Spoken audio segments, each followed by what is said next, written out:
Chapter 35. Decisions 3-3. Chapter 13. Decisions 3-3, 1998. Percy is 22 and 35, Severus is 37, Harry is 18, and society is putting itself back together. The Merlin Gala is the most hotly anticipated event of the year, which should have come as no surprise to anyone in Britain, given the first half of the year seemed poised to unfold as miserably as the previous one. That is to say, only joyous for the limited minority with the resources, or, in some rare cases, the pig-headedness to make the best of a trying situation.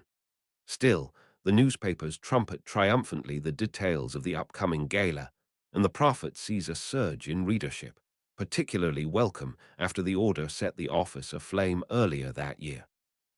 The new editor of the Daily Prophet, hastily promoted from staff writer after the majority of the previous staff quit in protest or were jailed, is so relieved to be out of the control of the ministry and in front of her beloved printing presses that she personally proofreads each issue and even summons the courage to bar all articles from third-party or opinion journalists, which she hopes will keep Skeeter and the like out of the newsroom. All are invited to the gala, all wizards, witches, and squibs at least. Percy scans the paper, but does not see any creatures invited. The influx of new ministry workers, largely muggle-borns and half-bloods looking desperately to secure employment in advance of the next fiscal year, work around the clock to erect a massive pavilion inside a complex section of wizard space housed within the ministry atrium. The pavilion can hold hundreds, perhaps even thousands. It is a feat of event engineering that has not been seen at the ministry since the first fall of the Dark Lord, fireworks, champagne toasts to the Chosen One, etc., or perhaps Minister Bagnall's famous retirement party. I assert our inalienable right to party, a phrase that has become in vogue again over a decade later. The current minister has cleverly diverted a portion of the funds appropriated from the many wealthy pureblood families who dared to set aside some of their personal assets to secure their continued well-being under an irrational and dangerous Dark Lord. If they were willing to use the funds for Voldemort, Scrimgeour famously quips, and the newspapers gleefully repeat, I cannot say they had anything more important to spend it on. The budget, therefore, is more than adequate, though certain members of the ministry who worked very hard to ensure their operational expenses were reasonable, and that their meager monetary policy was at least a preliminary attempt to combat the rampant inflation beginning to rear its ugly head, are less than pleased at the largesse bestowed upon the event. These workers, or at least a subset of them, have begun to contemplate seeking alternate employment. Kathleen Hopkins, for one, did not complete a very nasty overseas accounting and finance degree at a hybrid Muggle magic university to see Scrimgeour of all people asking her to make miracles out of nuts and sickles, as if he expected the subtle forces of the economy to magically recover under his guidance, as if only Dark Lords make poor fiscal decisions.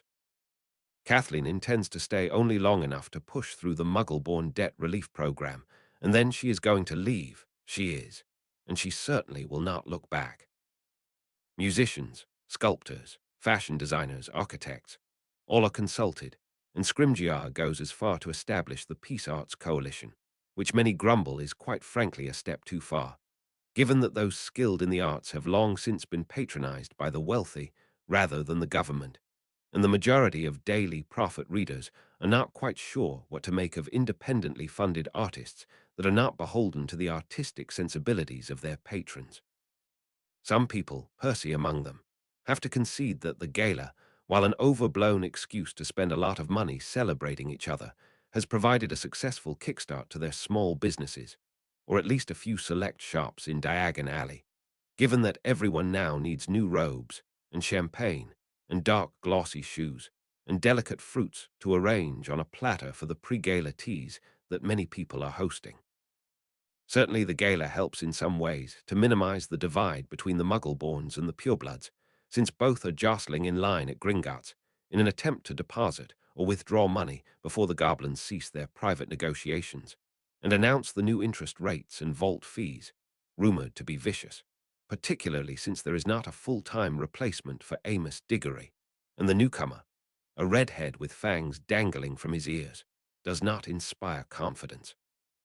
The intended purpose of the gala, to announce the recipients of the Order of Merlin, is much less interesting to the average wizard than the rest of the corresponding rigmarole. Certainly, nobody can disagree that those who aided the refugees, or established safe routes, or forged papers, or whatever quiet heroics were performed in the dead of night, should be denied the award. Most of the families who sincerely agreed with the Dark Lord have at least one member in prison and are not keen to see any others go the same way. Avery and Yaxley form an unlikely alliance, unlikely only for the old pureblood families, who know that an Avery partnering with a Yaxley is but another sign that their society has begun to change, swiftly and irrevocably, since others would see nothing more than two former Death Eaters buddying up to spread the shocking news that the Dark Lord was a raving mad half-blood Muggle raised, a blight on their society, and a threat to the old ways and all they hold dear. And well, everyone remembers the serpentine face, the slits for the nose, those flashing eyes. Perhaps if Voldemort had continued to look like Tom Riddle, their agenda would fall on deafer ears. Not to mention, Rookwood adds slyly to the pureblood ministry crowd after a series of owls from Yaxley. Are they going to maintain loyalty to the old guard rather than moving to consolidate power in this shifting new environment? After all, the same political instincts that incited these families to ally with Voldemort have seen the changes that have already occurred, 5 months after the final duel. For instance, Hermione Granger allied with Tobias Greengrass to champion a revised culture studies class, which would be mandatory for the first 3 years of Hogwarts and cover Muggle and wizarding culture and history. Such a thing is a clear sign that their old society no longer exists, not in any sort of meaningful way. Percy reads this proposal in the paper and snorts.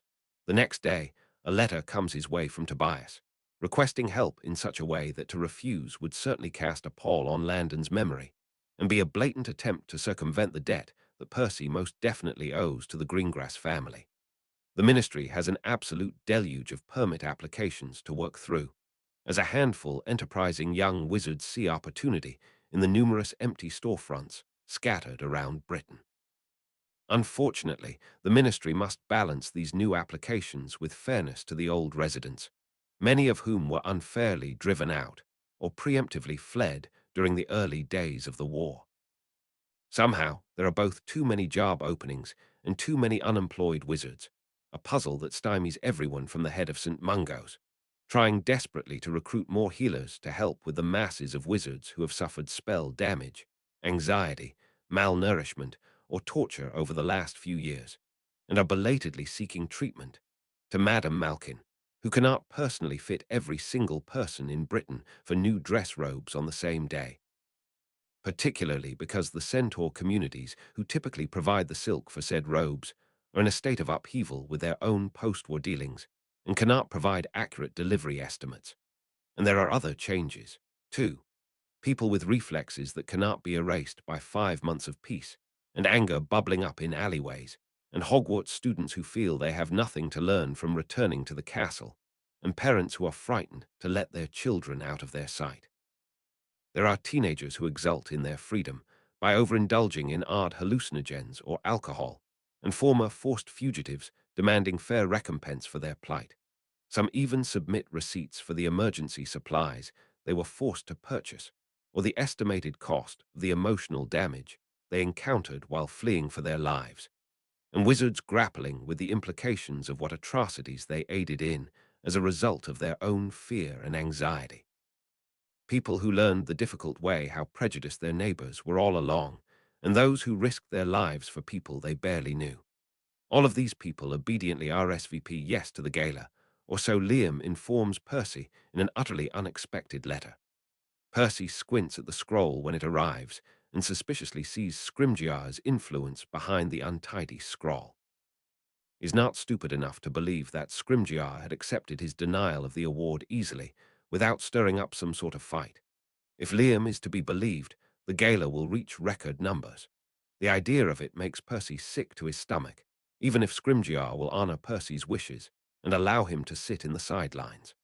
Lunching with Ginny in Diagon Alley or visiting his brother's shop had not been easy, but they were challenges that Percy had felt cautiously confident enough to at least attempt. Attending a gala with hundreds of curious, nosy wizards, all itching to see the infamous Severus Snape and the dark Weasley heir, Percy cannot do it. He will not do it. He does not want to buy new robes.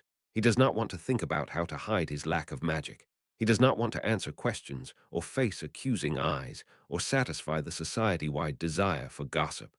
He does not want to be seen. He does not want to be judged. Severus understands, insofar as Severus rarely wants to be in public and scowls angrily each time Percy dares bring up the gala. Tonks is understanding, but she does not understand, which is a difference large enough to cause Percy to snap at her when she tries to reassure him. Draco most resolutely does not understand, though he has cause to fear the spotlight more than once, because Draco and his mother have decided they no longer want to flinch away from people's eyes when they go into public. "Father's dead," says Draco when he visits Percy to practice his speech. He aims for careful nonchalance, but Percy can hear the slight waver in his voice nevertheless. Percy sometimes wonders if what he stole from Harry he had given in equal measure to Draco, or whether his timeline's Draco had been this self-possessed and mature at 18. Lucius, influence, or Narcissus. But he died trying to save my life, which for father would have been akin to his turning from the Dark Lord. Mother and I have no reason to answer to anyone. Percy, from his memory of Lucius' last day, does not quite think that Lucius had been prepared to turn on the Dark Lord, but he says nothing. For all of Lucius' faults, he had cared strongly and genuinely for his family, and given that Percy had essentially set him up for failure, Percy thinks he owes it to his memory to allow his son and wife this small comfort. "Well, you and your mother are being honored, which should help." Narcissa seems to regard her upcoming third-class medal, given to her for her role in assisting Andromeda destroy one of the Horcruxes, or life wards, as Scrimgeour continues to claim, with much of the same lack of enthusiasm as Andromeda, who for all her assistance in the war had also requested that the minister abstain from bestowing any awards on her, let alone a second-class Order of Merlin. Nevertheless, both black sisters had their names in the paper. After perusing the paper, it appears to Percy as if everyone in their society is either dead, imprisoned, or being awarded a medal, but at the very least he supposes that will assure high attendance at the gala, and it is at least ostensibly Scrimgeour's decision to make. "I have quite the speech," Draco says, brandishing a poker from Severus' fireplace at Percy, who raises his eyebrows amusedly. Draco's hair has been freshly trimmed, and he is experimenting with a beard, which for the past 20 minutes has been a source of distress for Percy. Percy hopes Ron or Tonks will say something before he has to be the one to inform Draco delicately that the beard does nothing for his fine features, unlike Harry, whose scruff seems to add to the general air of rough wildness that hovers around the boy who lived these days. "I'm excited to hear it," says Percy. "Let me guess. It is about how you utilized all of the Slytherin wiles in your repository to defect from the Dark Lord and help the boy who lived in his time of great need." Draco deflates by a few degrees, the tip of the poker dragging against the carpet. "Not exactly. And what have you got? How you overcame the great shame of the Weasley name to mingle with the finest of society." Percy rolls his eyes. His former Death Eater companions have not contacted him. He does not want to know if they feel betrayed or thankful that he had wormed his way into their closed ranks on the basis of artifice. Surely many of them are parsing back what they had said to Percy, wondering if their words had been carried to the Order. Percy does not care about the vast majority of Death Eaters, but there are a few, Bulstrode for one, and Yaxley, despite it all, that he wishes he could speak to more plainly in order to explain his actions fully. It just all seems so pompous, I suppose. And since I expect to receive a third-class medal, if that, I can't imagine I'll have too much time allotted to me. "People want the pomp and circumstance," replies Draco wisely, and for the briefest second, Percy sees an older Draco hovering at the fringes of the teenager's body, a Draco with his father's political acumen and his mother's careful loveliness. Then he swishes the poker a few times in the air, as if he were a knight battling a dragon, and the image dissolves. "We've had a bloody awful year, Percy. A few years, really. It's such a relief to think about the cut of your robes, isn't it? Instead of wondering whether your mother will survive past Christmas, Percy acknowledges the point with a small grumble. He'd said much the same thing to Voldemort once upon a time. Perhaps that is what is bothering Percy, more than the shock of adjusting to a post-war life, more than the uneasiness clouding around his mental image of himself on stage, stuttering into a magical microphone, while the audience looks on, unimpressed and suspicious. Scrimgeour seems to be following much the same playbook that Percy would have recommended to Tom had it become necessary. Let the dust settle for a couple of months. Have a few high-profile cases published in the papers to publicly punish the perpetrators of violence. Make a handful of nominal changes, aimed more at appeasing the masses than anything else, and cap the whole thing off with a bloody gala, with pomp and circumstance galore. And Percy does not, strictly speaking, disagree with the idea of a gala. People deserve the opportunity to celebrate each other. That anyone defied the Dark Lord at all merits a celebration, though Severus would disagree. What he disagrees with is that he has to attend at all. Even the whispers that break out when Severus and Percy reluctantly brave Diagon Alley on a Tuesday morning to pick up new dress robes are difficult to bear. Their presence nearly stops all foot traffic entirely. Severus Snape, Albus Dumbledore's murderer, in company with that dark Weasley boy whom everyone knew was controlling the minister, both being praised for their espionage. Had it all been a lie? Had Dumbledore even died by Snape's hand? Had the Weasley boy been helping behind the scenes all along?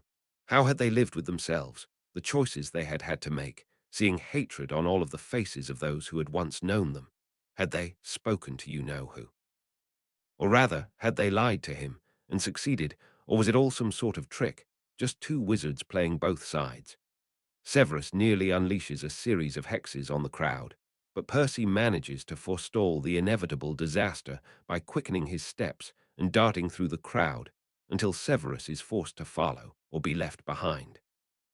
As a consequence, Severus sulks through Percy's robe fitting and conducts his own in private. Percy chooses robes of a deep maroon, nearly black, a subtle nod to his Gryffindor heritage without being gaudy or cheap. They are adorned with a subtle gold filigree that dances in the firelight, a luxury that reminds him of Lucius, and perhaps he ought to be ashamed of himself.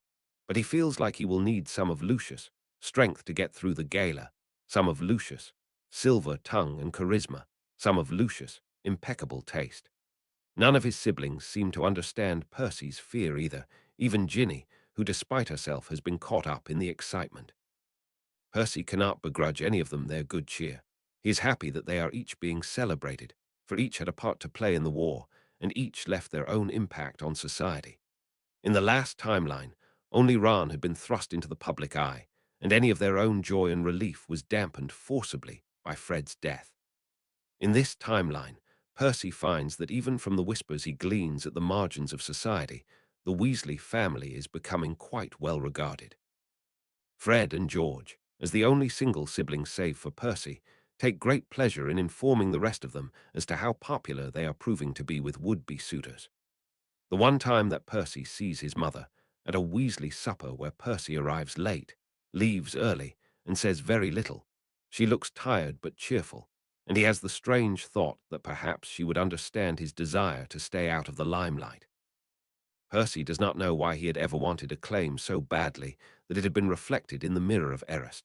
All he wants now is to disappear, to have people expect nothing of him, to be free to make his own mistakes, to be ignored and unregarded.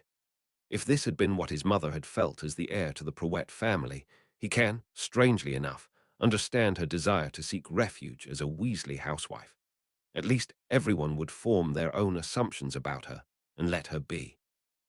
Percy's siblings are of the opinion that Percy should accept the first-class medal and inform everyone in not-so-subtle terms that he all but saved the wizarding world. To even think of making such a claim feels like the greatest arrogance and artifice that he could muster. Percy had done very little that Dumbledore and Harry had not accomplished in the first timeline, even if Severus always snaps otherwise when Percy makes the mistake of erring such a thought. Percy cannot overlook that any bravery that he had displayed in destroying the Horcruxes had only been necessary due to the utter stupidity that he had displayed first. Percy had created a demon of his own making. He ought not to be applauded for barely having the ability to destroy him minutes before he turned on the rest of the world. Days before the event, Percy has begun to contemplate not attending. Having heard nothing further from Scrimgeour, Percy has cautiously concluded that the minister does not intend to force Percy through the ordeal. If that were the case, nobody would notice if Percy were not there, save for perhaps Severus. It would not be precisely a move befitting a Gryffindor to hide from the event of the season, but Percy doesn't know if he can still make a claim to Godric's house. By the eve of the gala, Percy has all but decided that he will not attend. Severus will likely be irritated at him for leaving him to the wolves, but Percy thinks that either he has given enough of himself to British society, and staying home ought to be his reward, or he does not deserve to be rewarded, and therefore need not attend at all. Tenuous logic. He admits to himself in the mirror, but logic nevertheless. Severus receives the news in silence. Neither of them have yet moved to change into their formal dressings for the occasion, but technically the gala will start in an hour, and so they ought to abandon their half-finished books for the evening and move to paint themselves with their public facades. "I can't do it, Severus," Percy adds into the silence, half combative, half tentative. He cringes at the whine that he can hear in the words, but tries to stay firm. "There's no real reason for me to attend." "The minister may yet award you a medal," Severus responds, turning a page of his book as if the conversation bores him. "It would draw further notice to your absence if you were not there to receive it. I would suggest you attend, thank the minister politely, and step away without making a fool of yourself." "I can't go," Percy repeats, feeling frustration bristle on the lines of his shoulders. "I'm a bloody muggle, Severus." Someone is bound to notice, and when they do, my life as I know it will be over. Severus' lips are thin and compressed, and when he raises his eyes from the book to meet Percy's, Percy takes a step back in surprise. If you were indeed a muggle, there would be no shame in it nor pity. But you are a wizard who has lost his magic. Not a squib, not a muggle, a wizard. Percy's shoulders tighten defensively, and he adjusts his glasses with the hand that used to hold his wand. "Such a distinction is ridiculous, Severus." "Is it?" Severus stands, crosses the room to the cabinet, and takes out a sheath of papers bound together by a spell. Returning to his seat, he looks down at his notes, as if to refresh his memory, or perhaps merely to avoid Percy's gaze. "I have been investigating your condition, as you seem keen to spend your freedom on games of chess." Stung, Percy takes the seat opposite to Severus, though he cannot tell what is written on the paper. "It is my condition, as you say, to research when I so please." On the stool next to him, there are now 4 books stacked on the small table next to Percy's stool, one with dark blue binding, 2 thick leather tomes, and a slender green book, recently added. Severus looks at them meaningfully. Percy has not even read their titles, let alone opened them. "And when will that be? You cannot ignore your condition forever." Severus flicks him an evaluatory glance and then says quickly, combatively, "I have written to Nicholas Flamel to seek his advice on the matter." "You wrote to Nicholas Flamel?" Percy asks, incredulously. "Where is the letter? Let me see the letter, Severus." Perched in his chair, sleeves rolled back and dressed in a crisp white shirt over black trousers, Severus is a far cry from the Bat of Percy's childhood. Still, the look that he levies on Percy, turning, eyebrow raising, thunder gathering at the corners of his Percy's lips, is much the same, and certainly Percy feels some of his courage deserting him at the sight. "My correspondence is my own affair." The only thing that Percy can contemplate replying with would be far too embarrassing to verbalize, and just because he has kept no secrets from Severus. How can he, when his life is so flat and empty, when he requires assistance, even to visit his siblings, does not mean that Severus does not keep secrets from him. Even after 3 weeks of living together, Percy is uncomfortably aware that he has only breached the surface of getting to know the inscrutable Severus Snape. "I was not aware I owed you an account of my whereabouts." "Shut up, Tom." Percy scowls to himself and then to Severus, who examines his expression and then floats him the letter. With a sharp, defiant look at Severus, Percy unfolds the thin sheet of parchment. "It is easier to live as a muggle than many assume. Unique properties of physical magic. My condolences to the boy, you dare, says Percy, and his voice is shaking. It sounds unfamiliar to him, like someone else is speaking the words, shaping them with unfamiliar lips and feeding them to his mouth. You dare tell Flamel of my predicament. I did not tell him needlessly, Severus says, holding out his slim hand for the letter. I thought it likely he may have information on your predicament, as you call it. Why? Percy presses himself against the back of his chair, feeling sick and claustrophobic. Severus says evenly, you heard the Dementor. If you are to heal the damage to your soul, if we are to do so, then we must act with intention and focus. I do not wish to think of my soul, Severus, Percy spits out. He has time, nothing but time. He has so much time that he is drowning in it. He has enough time that he does not need to think of things he cannot think of, not until they are distant and remote, not until the memories of those things only hurt like old bruises, rather than sting painfully. You said I would have the freedom to do what I wished here. And so you do, replies Severus evenly. And I have the freedom to do the same. I wish to focus on my own healing in addition to yours. For a second, Percy wavers at this quiet, rational response. Severus had faced his demons, oughtn't Percy? Then he rallies his anger and bites out, you have no right to discuss my healing without my consent. I am not a project to be studied or discussed. It has been nearly a month, Percy, exclaims Severus, and you have not begun to consider. I am not ready, Severus. Percy shakes his head, the letter sharp and slippery in his palm. What is your hurry? Are you tiring of my presence here?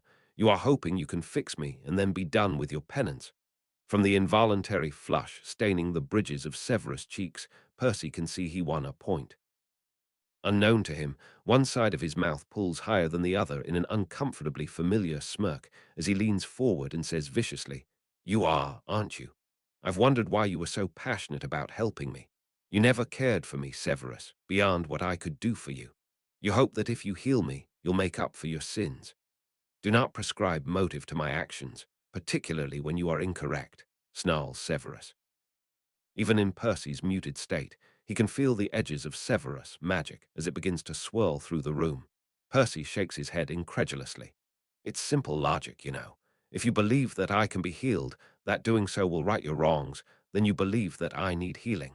So when you said that you were interested in being my companion despite any of the outcomes, it was a lie.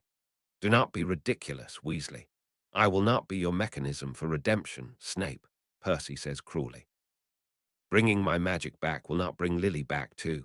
Being cruel won't bring back Tom either, Severus says, and his voice is suddenly quiet. The words hang between them, and Percy looks at the rug between them, hating it suddenly, how dull and uninspired and unchanging it has been for the past month. I don't want to bring back Tom. Percy coughs out a hoarse laugh, turning his face away so that he cannot see the expression on Severus' face. He was evil, Severus, beyond redemption. I destroyed my own soul to destroy him, and good bloody riddance. Severus' voice is nearly unrecognizable. It is understandable that you would miss him, Percy. Well, I don't. Percy squeezes his toes together so tightly that he feels the knuckle on his big toe pop in surprise. I shouldn't. I can't miss him, Severus. The war is over. I'm getting an award for being on the side of the light. I can't miss the Dark Lord. Do you? Do you miss the Dark Lord? Percy releases his toes and feels suddenly very old, as if he had lived 3 lives or 4, only to still arrive at the same place. Yes, he admits quietly, and it is a betrayal of everyone who still thinks well of Percy. Yes, how can I, Severus? How can I not? Part of me misses the war. He waves his hand, encompassing the small room with its small row of books and small, muggle fireplace. I appreciate that you have let me live here, Severus, but Dark Lord made you feel powerful, says Severus softly. Percy looks up and is taken aback by the understanding in Severus' lined face. He made you feel respected. He made you feel as if you were his equal, and it was intoxicating. Percy would have protested had it not been obvious that Severus was speaking for himself too. Some tightness inside Percy's chest loosens as Severus continues quietly. I have had the thought, sometimes, that some wizards are not made for peace. Lucius was often bored in the ministry, which is one reason why he never made an attempt to run for minister. I see that same restlessness in you and in myself. The war had been awful. It had been terrible, horrible, awful, Percy had barely slept and barely ate, and he'd ended most days trembling in his bed, feeling overwhelmed and sorrowful and so bloody tired. And Tom was your companion in a way that the Dark Lord was not. Severus quirks his lips, though without humor. I felt the same way about the Tom I first met, as well as Lucius, when I was young. I am not patronizing you, he says over Percy's bristling, but neither the Tom nor the Lucius I knew during this war had the same effect on me. Percy deflates and studies his fingers. I suppose part of me cannot help but think that it all could have been so different. Refusing to heal yourself will not change the past, says Severus gently. But the pity angers Percy all over again, or at the least makes his throat clench and his fingers curl into his palms. You don't know what will help me, Severus. You don't know anything about how to live any more than I do. Percy waves his hand at the tiny corridor, the continued monotony of their existence. You have earned your peace, Severus. Why do you not spend it? What is that you wish for me to say? Severus looks up at Percy, and his expression is almost helpless, which stings angrily in Percy's chest. You enjoy pointing out that we are the near to the same age when it suits you, but you ignore it at other times. I am no longer your professor, nor your handler as a spy. Does it please you to know that I do not know how to heal myself, any more than I know how to heal you? For a prolonged second, Percy stares angrily at Severus, who has always had all of the answers, who ought to still have them now. Then he feels ashamed. He glances at the stool next to him, thinking of Severus silently adding volumes for Percy to use in his research, and his cheeks flush underneath the sting from Severus' blow. He had been selfish, thinking of his own pain, his own misery, but he had not considered Severus' losses either. I'm sorry, he says finally, and as always when he apologizes to Severus, the other man flinches, as if the words are painful and unexpected. Percy feels a bit better for having apologized, but not that much better, and he searches fruitlessly for something else to say. Severus uses a spell to roll up the parchment, including Nicholas Flamel's letter, and returns the whole bundle to the shelf. I will leave in an hour, he says, not making eye contact with Percy. You need not attend, if you do not feel yourself able. Percy scowls his way to his room, where he sits on the small wooden bed and feels the familiar sheets under his hands. Everything in the room irritates him. The wooden dresser, the still-shrunk boxes from his flat, the writing desk with its careful collection of quills. Blast it all, mutters Percy to himself, uncharitably. He wastes another second avoiding the thought before he lifts his chin and forces himself to face it. He is hiding, with his desire to avoid the gala, which he supposes is understandable if he were the only one affected by his absence. But where Percy has attended hundreds of these events, some by the minister's side, some with the crowd of young ministry employees angling for invitations to free parties, and some as the representative of the Dark Lord, he cannot imagine the same can be said for Severus. And Percy, if the minister is to be believed, will receive only a small medal, along with dozens of others, and only for his part in passing information to the order. Percy knows precisely what color invitations to use, and which requisition forms to use to request catering from the approved vendors, and what formulas to use to estimate staffing requirements. Severus is all but attending the event blind. He will do so wearing brand new robes. He will do so without a single friend in the audience, and he will do so knowing he must accept the highest honor that their society has. Severus, insistence on suffering in silence, on pushing Percy away instead of asking for help, of being so bloody noble, it grates on Percy's nerves. The thought of Severus sitting alone at a lavishly decorated table for several hours, a forbidding scowl on his face, makes Percy feel impossibly sad, which irritates him all over again. Severus fumes throughout the next hour, rippling his robes off the enchanted hanger and shrugging into them savagely. His sneer only grows more pronounced as he stares at himself in the mirror, at the same lanky appearance that has greeted him every day for over 35 years. Same greasy hair, same yellowing teeth, same tired face with its cavernous eye bags and jagged frown lines. Nothing on his face suggests that he is a man now of peace, let alone a man soon to receive an award. When Severus sees others from his year at Hogwarts, not that many survived both wars, he sometimes thinks he looks far older than they, even those with spouses and insipid little children and worries of their own. Only the werewolf continues to look as haggard as Severus feels, which is perhaps one reason why Severus cannot stand the sight of him. Percy, despite his affliction and his crippling insecurities, looks far more as he ought in his 30s. The war aged him, as it aged all of them, and so the boy does not look as fresh-faced and cheerful as he had once, standing in Severus' office on the eve of his graduation, telling him without the slightest regard for the impossibility of the idea that he planned to turn a Horcrux into a portrait to ply it for information. Severus considers the memory and snorts to himself. Would he have agreed so easily if Percy came to him now with that distant, bruised expression behind his wire-frame glasses, the slight pauses before his words, the unveiled hopelessness that at times emerged implausibly from his carefully blank mask? No, he would not have. Something about how determined the Weasley boy had been touched something inside Severus' dark and diseased heart, made him abandon caution in the face of reckless hope.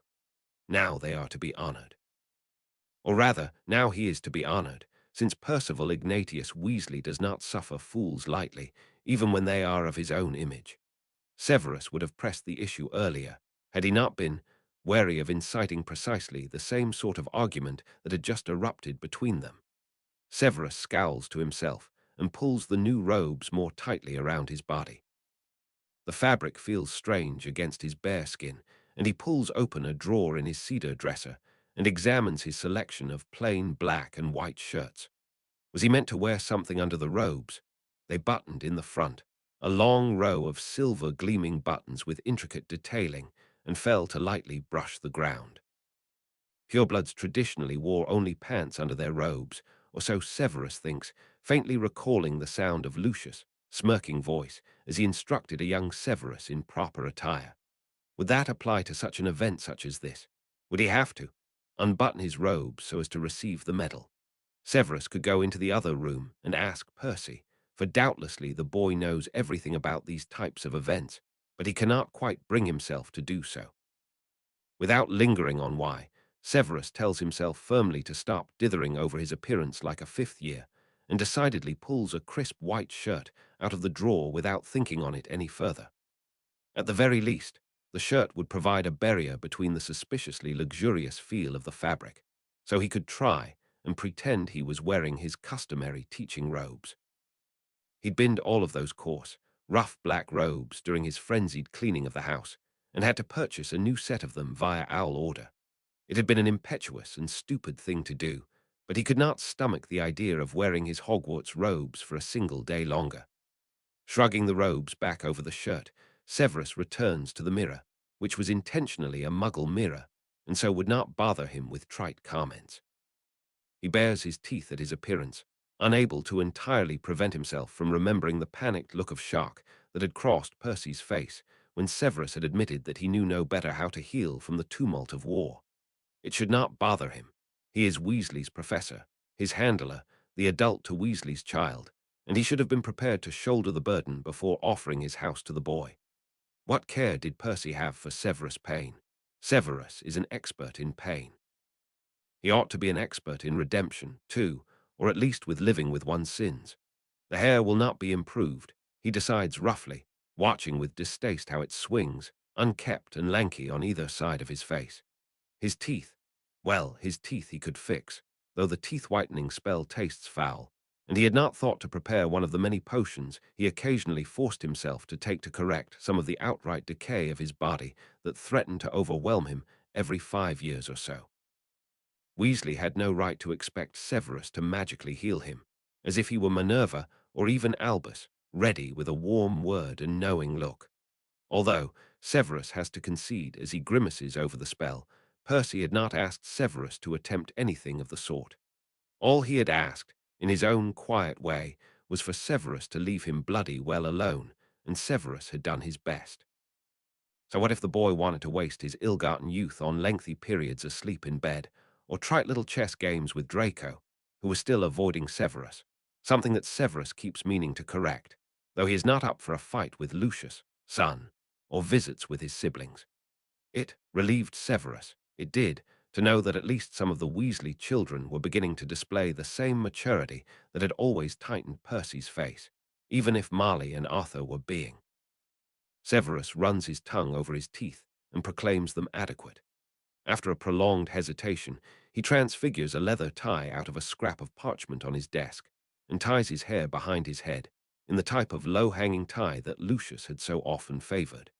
His head feels lighter and rather more naked without his hair, but it does not make him feel quite so greasy, so he gives his reflection another scowl for good measure and then turns away resolutely.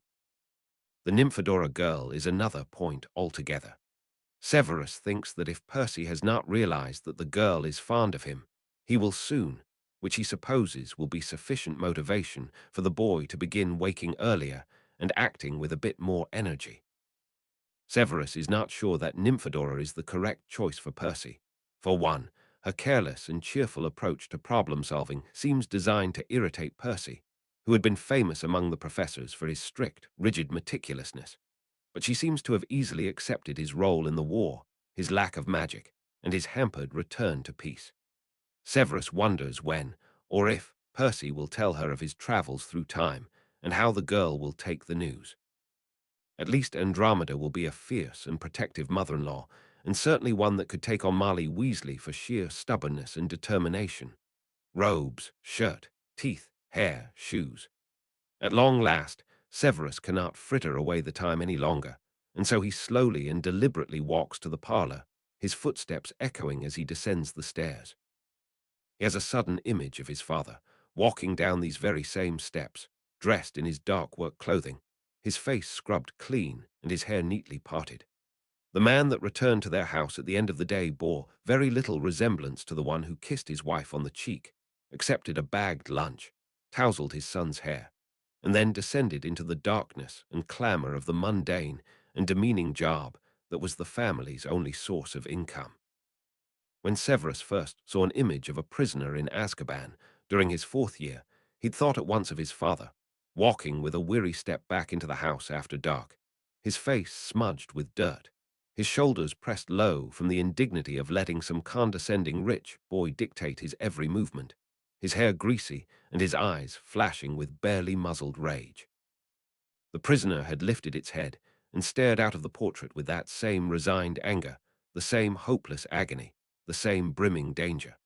The sight of Percy in the parlor, dressed in his own robes and flicking through a selection of pocket squares neatly arranged in a small book, clears some of the clouds in Severus' mind, though his brief spark of warmth is replaced almost immediately by a slow clench in his stomach. He had not prepared. "I was thinking that you would have silver," says Percy, without meeting Severus' eyes. He motions with his head to the neat silver cloth laying out on Severus' chair. "But I just can't decide what I ought to have. Maroon is such a stupid color, particularly with my hair. Auntie Muriel would have my head if I tried for gold, but black seems a bit." Percy makes a slight moue of disapproval, perhaps unconsciously, as he lingers on a dark black square. It is a look that Severus has only ever seen when the boy speaks of his aunt. Auntie Muriel says that a summer evening party has the same dress code as a winter party, so he ought to be fine with such dark colors, and it suggests some nervousness, some insecurity akin to the unease that had kept Severus fretting at his appearance for nearly an hour. Severus is surprised by the even set of his voice when he says, "What are the other options you are considering?" Percy gives him a shy smile over the book of pressed fabric, and Severus tries not to pretend that he is not pathetically pleased at the sight. It will be better for them all when Percy leaves Severus and moves forward with his life. Severus has proved without a question of a doubt that he is not a sufficient companion for Percy, not in war nor in peace, and the boy deserves to live the rest of his life without a greasy dungeon bat hovering over his head. They choose a cream-colored square for Percy that offsets some of the darkness of his robes, and Percy folds both his and Severus, the Muggle way, his fingers moving deftly, explaining that Auntie Muriel had never allowed him to tie a tie, nor fold a pocket square, nor cuff his sleeves with a spell. A slight awkward pause where Percy moves towards Severus, as if to tuck the square into his robes, and Severus flinches before he can stop himself, his wand appearing in his hand. Percy takes a hasty step back, his hand faltering, and Severus curses himself. "It is fine," he says shortly, stowing his wand. "Proceed." Luckily, the boy needs to fetch his watch and Prowette's signet ring from his room, providing Severus the opportunity to rearrange his face into something more appropriate. "Are you ready?" he queries neutrally when Percy returns. Percy fastens the watch around his wrist and slides the ring onto his finger. "We ought not to leave quite yet." Severus frowns. "We're already nearly an hour delayed, as we should be." Percy turns and walks down the corridor into the kitchen, where he pours himself a cup of cold water. Severus makes a disbelieving sound in his throat as he follows, and Percy elaborates over his shoulder. "We want to be at least an hour late, for our sakes, and so we don't cause the kind of riot that we did at Diagon Alley. Let some of the others arrive before us. Hopefully Harry will be there soon, so everyone will be crowding around him." "I see," Severus says flatly. He prepares his own small glass of water, and they stand there in silence in their dress robes. He has never been to a gala. The fanciest party that Severus ever attended was his own marking, given as he did not attend the graduates' weekend party and had never been to a wedding or a funeral. "It will be fine," Percy says firmly, as if he could see inside Severus, head to the shameful insecurity that still lingers, as if Severus were 17 again, and warring with himself furiously over whether Rosier's invitation had been genuine or the build-up to a cruel joke. Severus turns angrily on Percy. "An asinine comment, given you can no longer profess to know the future." Percy winces, and Severus grimaces, wondering if he ought to apologize. Percy at times makes jokes about his affliction or about the indignities of reliving a life, but Severus believes he can safely judge both of those impulses to be akin to the desire to pick at a painful scab, if only to see what pain erupts as a consequence. "I do not know the future," concedes Percy tersely, before Severus can begin to formulate an apology.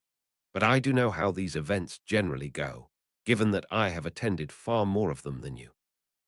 Even if we arrive now, most people will be outside, mulling about and posing for the photographers and toadying up to the minister.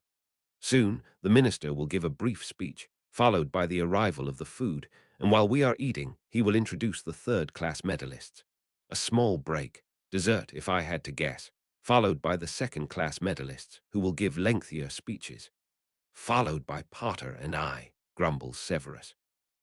He has not seen Potter since that terrible day at the ministry, and Percy's interaction with the Dementor had taken a far greater precedence than Potter's anger at the minister's nomination of his hated professor.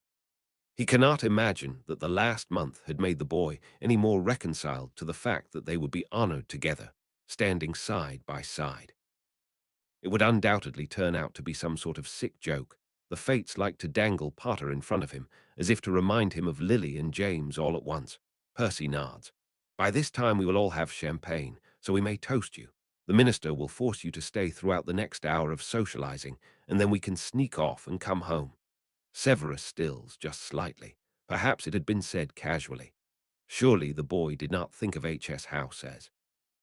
"I will not leave your side during said socializing," Percy ventures tentatively, clearly noticing Severus' reaction. As usual, the knowledge that Percy watched him so carefully sharpens his tone when he replies, "I am not a child in need of a chaperone." A pause, then softer. "But I would appreciate your familiarity with the appropriate conversational topics."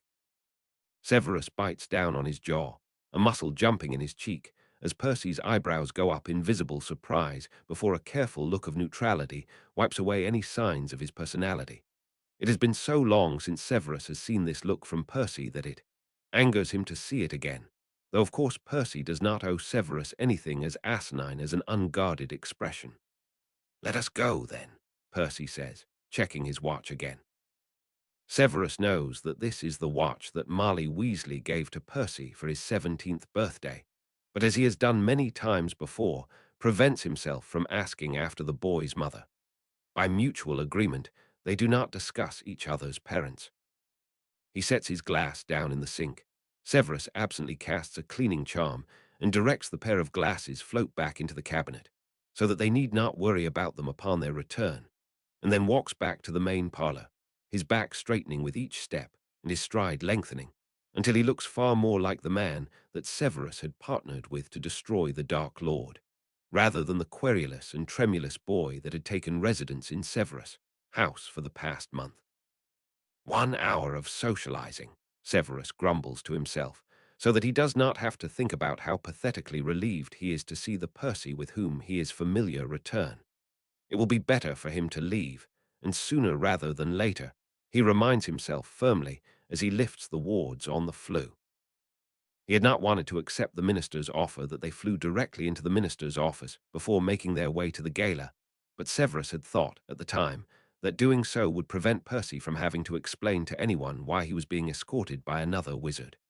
"It will be fine, Severus," Percy emphasizes. "Speech, dinner, socializing. We make an early exit, home. People are curious to hear your story, but most people have already formed their own opinions." Speech, dinner, socializing, exit, Severus repeats. With two long fingers, he rubs at the bridge of his nose. Even so, he cannot prevent himself from sending a subtle look to Percy from underneath his hand, which the other man luckily seems to miss. His mouth is dry as he says, and then, home. You have no claim to him, Severus tells himself harshly as Percy steps through the flue. Percy seems to not be interested in having Severus for a friend, for all Severus had indicated otherwise, and so Severus has to respect his thoughts on the matter. It will be far better for Percy to have friends of his own age, friends that are not marked by darkness in their souls, and Severus will do neither of them any favors by ignoring that fact. They time it nearly perfectly, or so Percy mutters in an undertone as they step through the boundaries of wizard space in the atrium and arrive into Bedlam. The reason for this becomes clear. The reporters only begin to rush at them before they are distracted by the arrival of Potter and his carry-ons. It would be comical to witness the vicious about-face they all engage in as if performing a synchronized dance, if Severus was not already on the verge of cursing them all. When he glances at Percy, to his left, the other man's face is pale and his eyes are wide. Severus maintains a grim hold on his wand and glowers at any reporters that might wish to try their luck with the pair. Despite Percy's clear shock, seeing so many people so abruptly after the quiet of the atrium outside, he's able to collect his wits long enough to lead Severus expertly through the crowd, keeping to the sides of the magically constructed room and weaving in and out of towers of food, drink, and everything in between. Severus is impressed both at the adept way that Percy manages to avoid garnering attention and at the spectacle of consumables and consumers that crush into the room. Percy had mentioned that the gala was creating a small controversy due to its exorbitant cost, but Severus had not quite pictured this. It seems like all of Wizarding Britain is packed into the room, all in gaudy, bright colors, all verging already toward drunk, all loud and shrill and excited. Flashing lights, colorful statues, house elf servants popping in and out in a dizzying dance of movement. Severus is pathetically grateful for the opportunity to hide beneath a rotating display of pumpkin juice and raise a silent "notice me not." At Severus' unspoken look, Percy shakes his head. "They are not always like this," he says dryly, the stiffness of his body belying some of the forced disinterest in his voice. "Scrimgeour is eager to impress everyone, I'd reckon." Severus tenses when, a few minutes later, the two oldest Weasleys manage to find them. Severus had felt a subtle resistance to his "notice me not." There were very strong wards woven into the wizard space, which he reluctantly admits is not a terrible precaution, given the confluence of people in the room that fought on both sides of the war. Only the most simple spells would be permitted under the wards, yet both Weasleys greet him politely and turn to their younger brother warmly. Severus watches them interact with some interest. Percy is technically older than both of them, but neither of them are presumably aware of that fact. Severus is not particularly familiar with sibling relationships, but he wonders now if they feel some measure of protectiveness toward Percy, similar to how Percy so clearly feels for his younger siblings.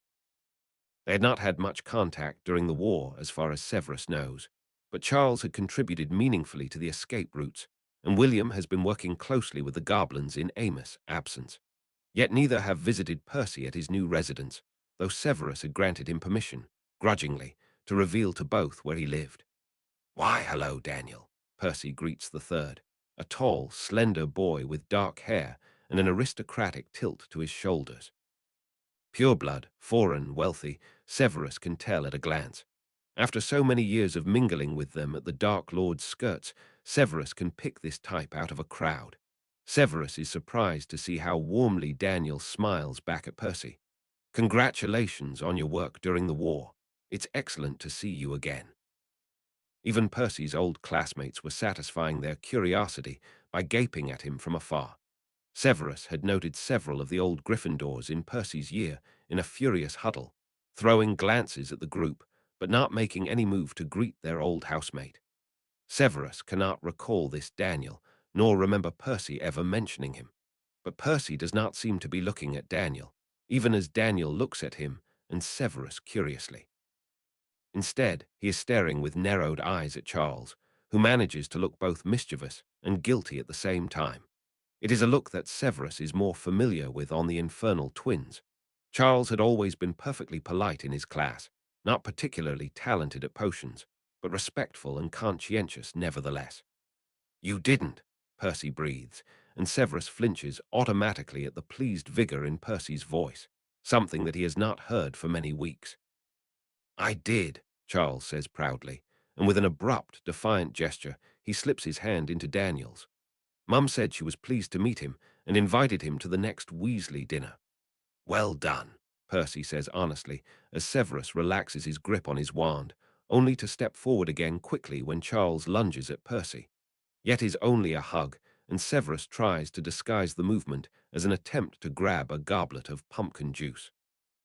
Severus had spent years finely tuning his reflexes to a point where even the slightest rustle of wind against grass would be enough to alert him to a change in the currents, where another's magic sliding against his would feel like a rock dropped into a moving river, where the subtle fizz of wards buzzing into being would scald against his skin.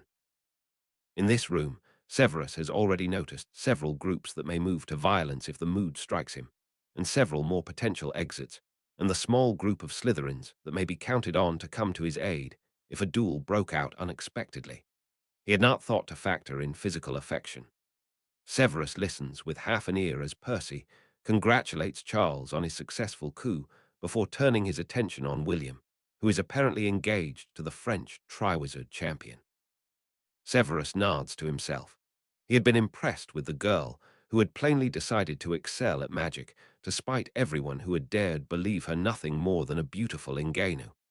Her ingredient preparation, at the very least, had been immaculate. He forces himself to refocus as the minister begins a pompous, overblown speech, welcoming them all to the future. Severus cannot entirely prevent a sneer. He does not hate Scrimgeour as he hated his predecessor, but he cannot say anything more positive about the man than that he is a skilled politician and a formidable opponent. Severus does not believe there is any value in an event such as this. The predominant activities of the attendees seem to include gossiping in small clusters, gleefully devouring the free provisions, and rushing the celebrity guests, Potter among them. Though Severus has to notice, Potter looks less than pleased to have so many adoring fans trying to touch his scar and take photographs with him and ply him with questions about the Dark Lord. Truthfully, when Severus thinks now of Potter, he cannot summon up his old hatred with any of the same fervor, something he would have at one point, though impossible. Now, when he thinks of Lily's child, he thinks only of relief that the boy lived, thereby fulfilling Severus' vow. Regardless of whether Potter has outgrown the desire for fame, Ronald and the Granger girl seem to be doing an adequate job of fending off the more enthusiastic fans. Severus would never relax during an event like this, not when there are so many people in this room who would have gladly attended his execution, and only a fraction of them have marks on their arms. But he does make the mistake of loosening his grip on his wand, just marginally, as Scrimgeour steps away from the microphone and conversation returns. William shares the details of his upcoming nuptials, and Charles retells the story of how their mother responded to his unexpected paramour. The elder Weasleys are competent wizards, and their bulky presence is, he hopes, enough to ward away any unwanted attention. Yet, of course, Only moments after Severus allows this foolish, errant thought to cross his mind, the group of Gryffindors he had indexed immediately upon entering the room begin to make their mutinous way over to Percy. Severus glances askance at Percy, but he is deeply embroiled in a discussion with William about which Prowett family heirloom might be suitable for Fleur to wear at the wedding. Severus shifts and then coughs when the shift is insufficient, and William glances over with a surprised look, as if he'd forgotten that Severus was even there. "We'd love to have you at the wedding, Professor," he says, after a barely perceptible pause, "if you think you'd be able to stomach so many Weasleys in one place." Severus stiffens, but Percy gives him a swift glance from under his eyelashes, and Severus forces himself to realize that there was no cruelty in William's words, merely hesitation. "We shall see."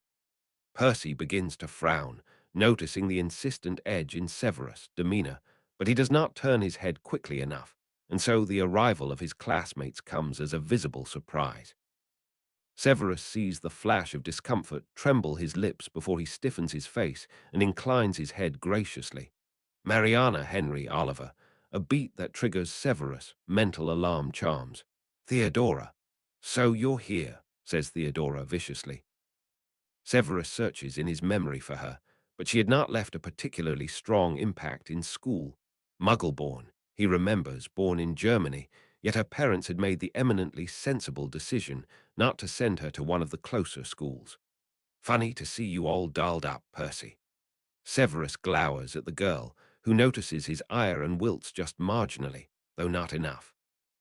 A few years away from Hogwarts makes all graduates foolishly assured of their own competence and dulls the impact of those 7 years of respect he had wrestled from them, one way or another. "Theodora," Percy replies, his back straight and his head in the air, every inch a pureblood of good breeding. "You look very nice as well." Theodora scoffs loudly and Charles intercedes, his voice firm. "Percy, I don't suppose you would introduce us to your friends." Percy makes the introductions quickly, his eyes never leaving Theodora's. Severus notices also how Percy angles his body away from the other boy, the Steelefellow heir, the head boy in Percy's year. Old jealousies, perhaps, but the rigidity in Percy's back suggests more than mere embarrassment over a childhood squabble.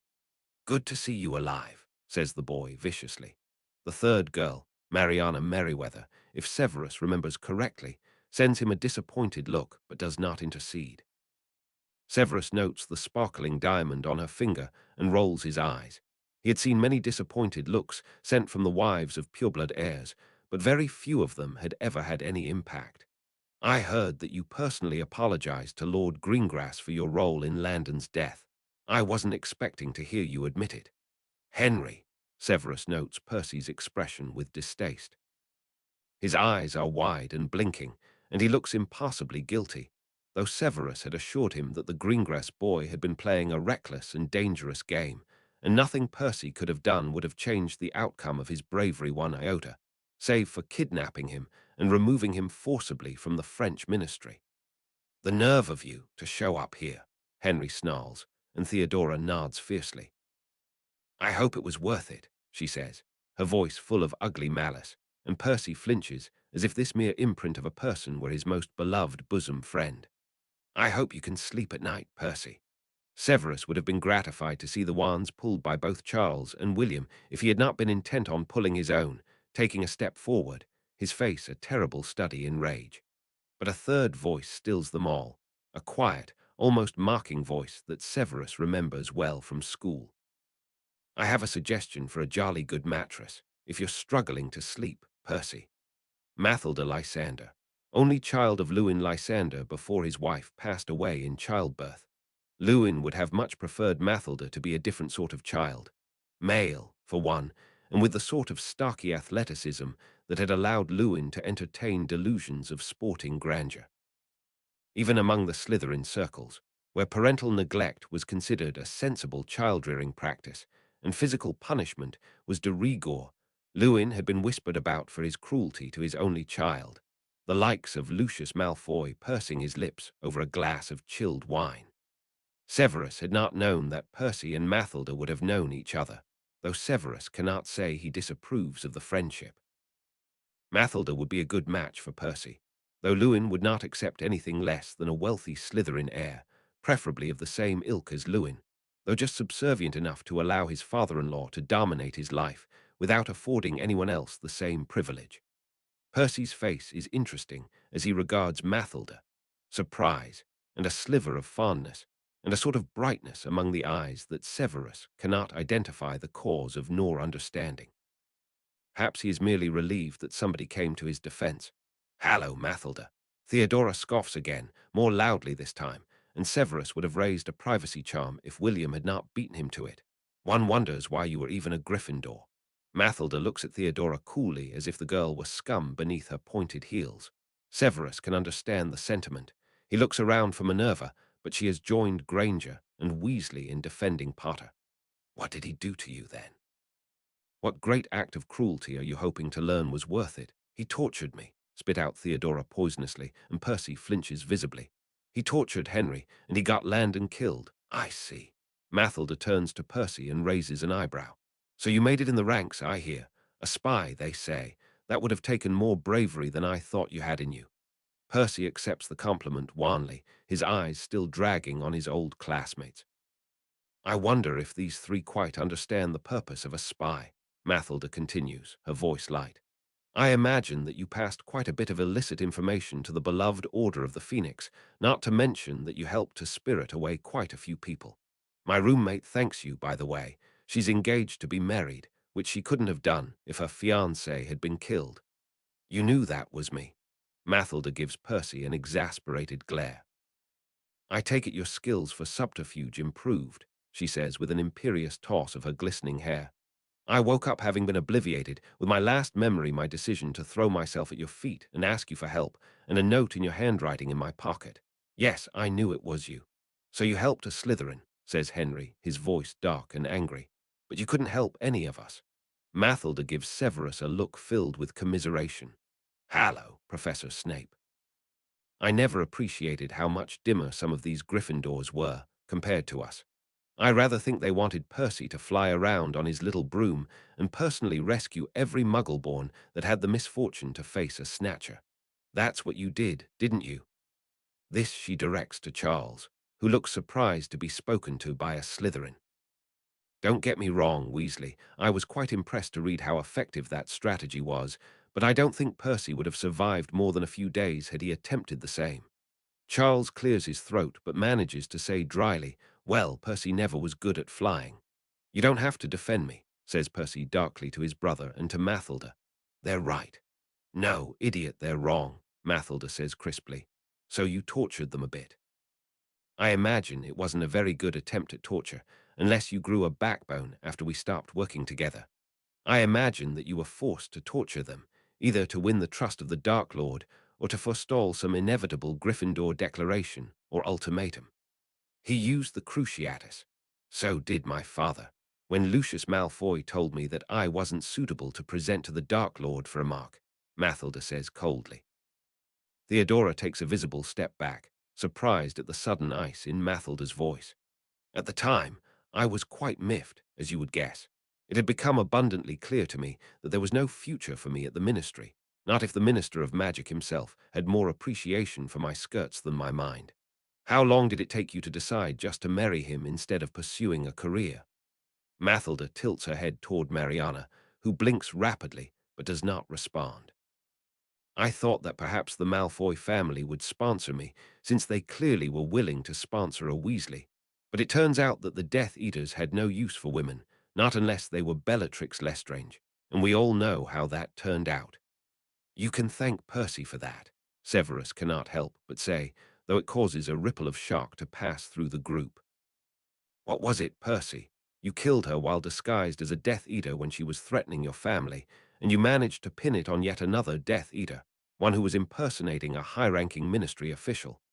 "Not exactly," Percy mumbles, his ears beginning to flush, but nobody seems to take any notice of his denial.